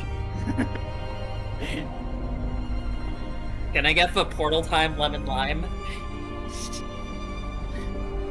I'm trying to think, like, there definitely is a song that I know that is violin heavy, and I think eventually moves towards distortion later on, that, like, this is reminding me of, but, like, it is escaping me very hard right now, and I don't think I'm gonna think of it by the time we, I mean, the end things joke off I here. always hear is violins playing backwards in, like, RPG, psychological RPGs, Yeah, no, I final wasn't, boss themes. I wasn't thinking of a joke like that, but, like, no, there is, like, a similar, like, very emotional moment that does a similar thing of, like, it's, I just cannot remember for the life of me right now, so it's, if I figure it out, I'll say it's later at some point.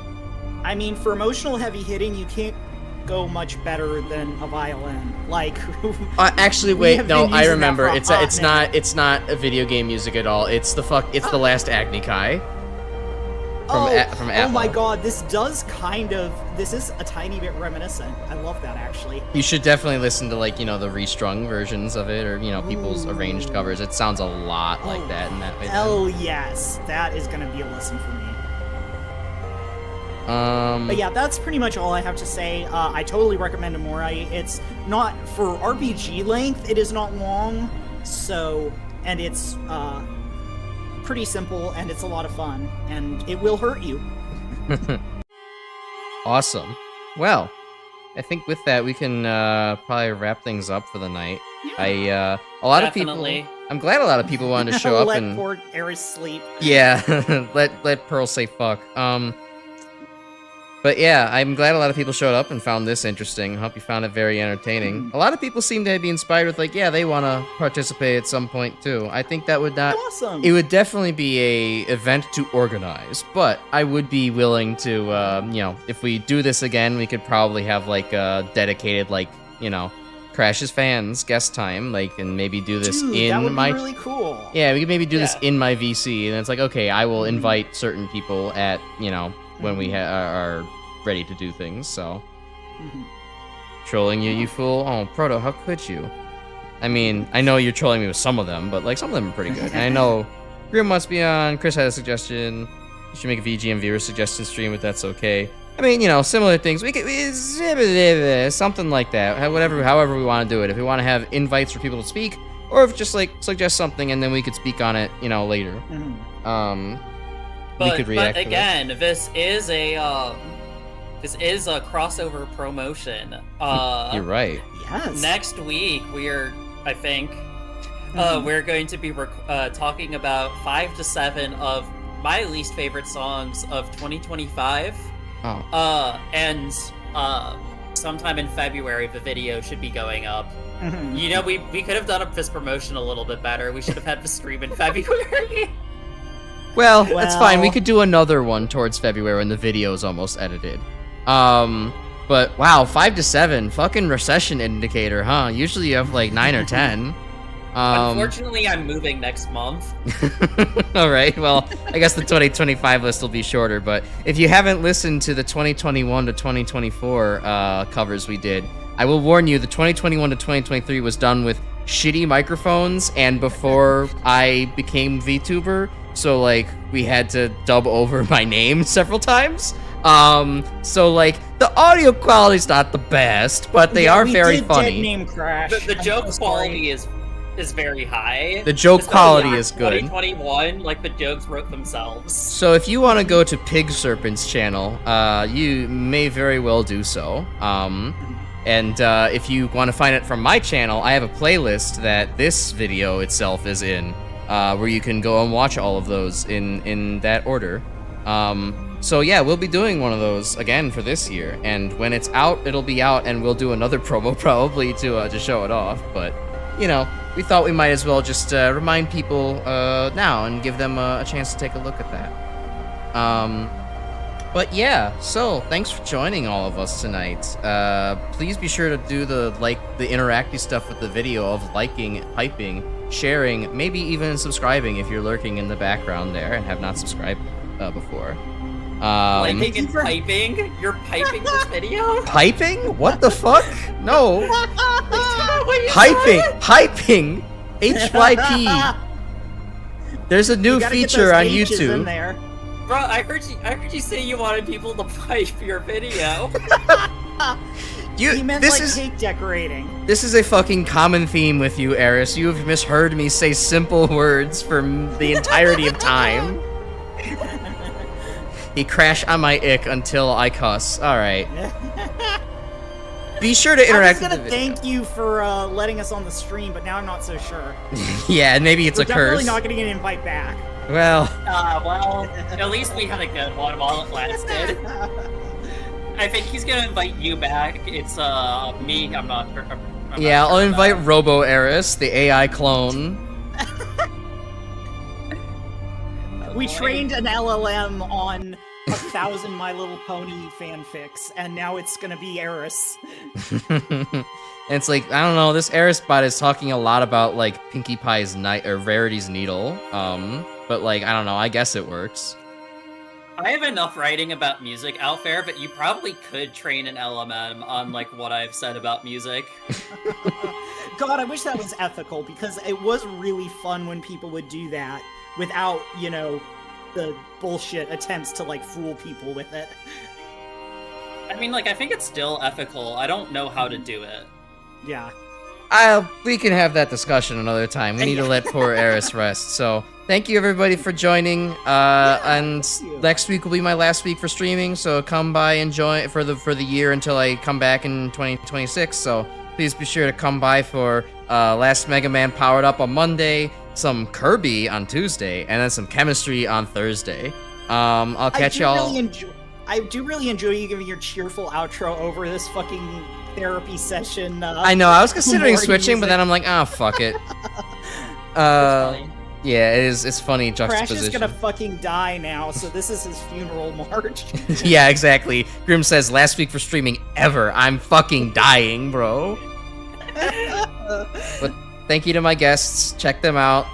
Eris's channel is in the description. If Rowan has pluggables, you can plug them now. But I have a webcomic.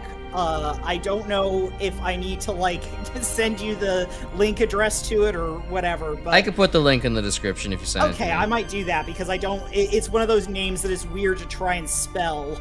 Yeah. You may also post it in the so. self-promo channel in the Discord, which if you're lurking back there, you should also join.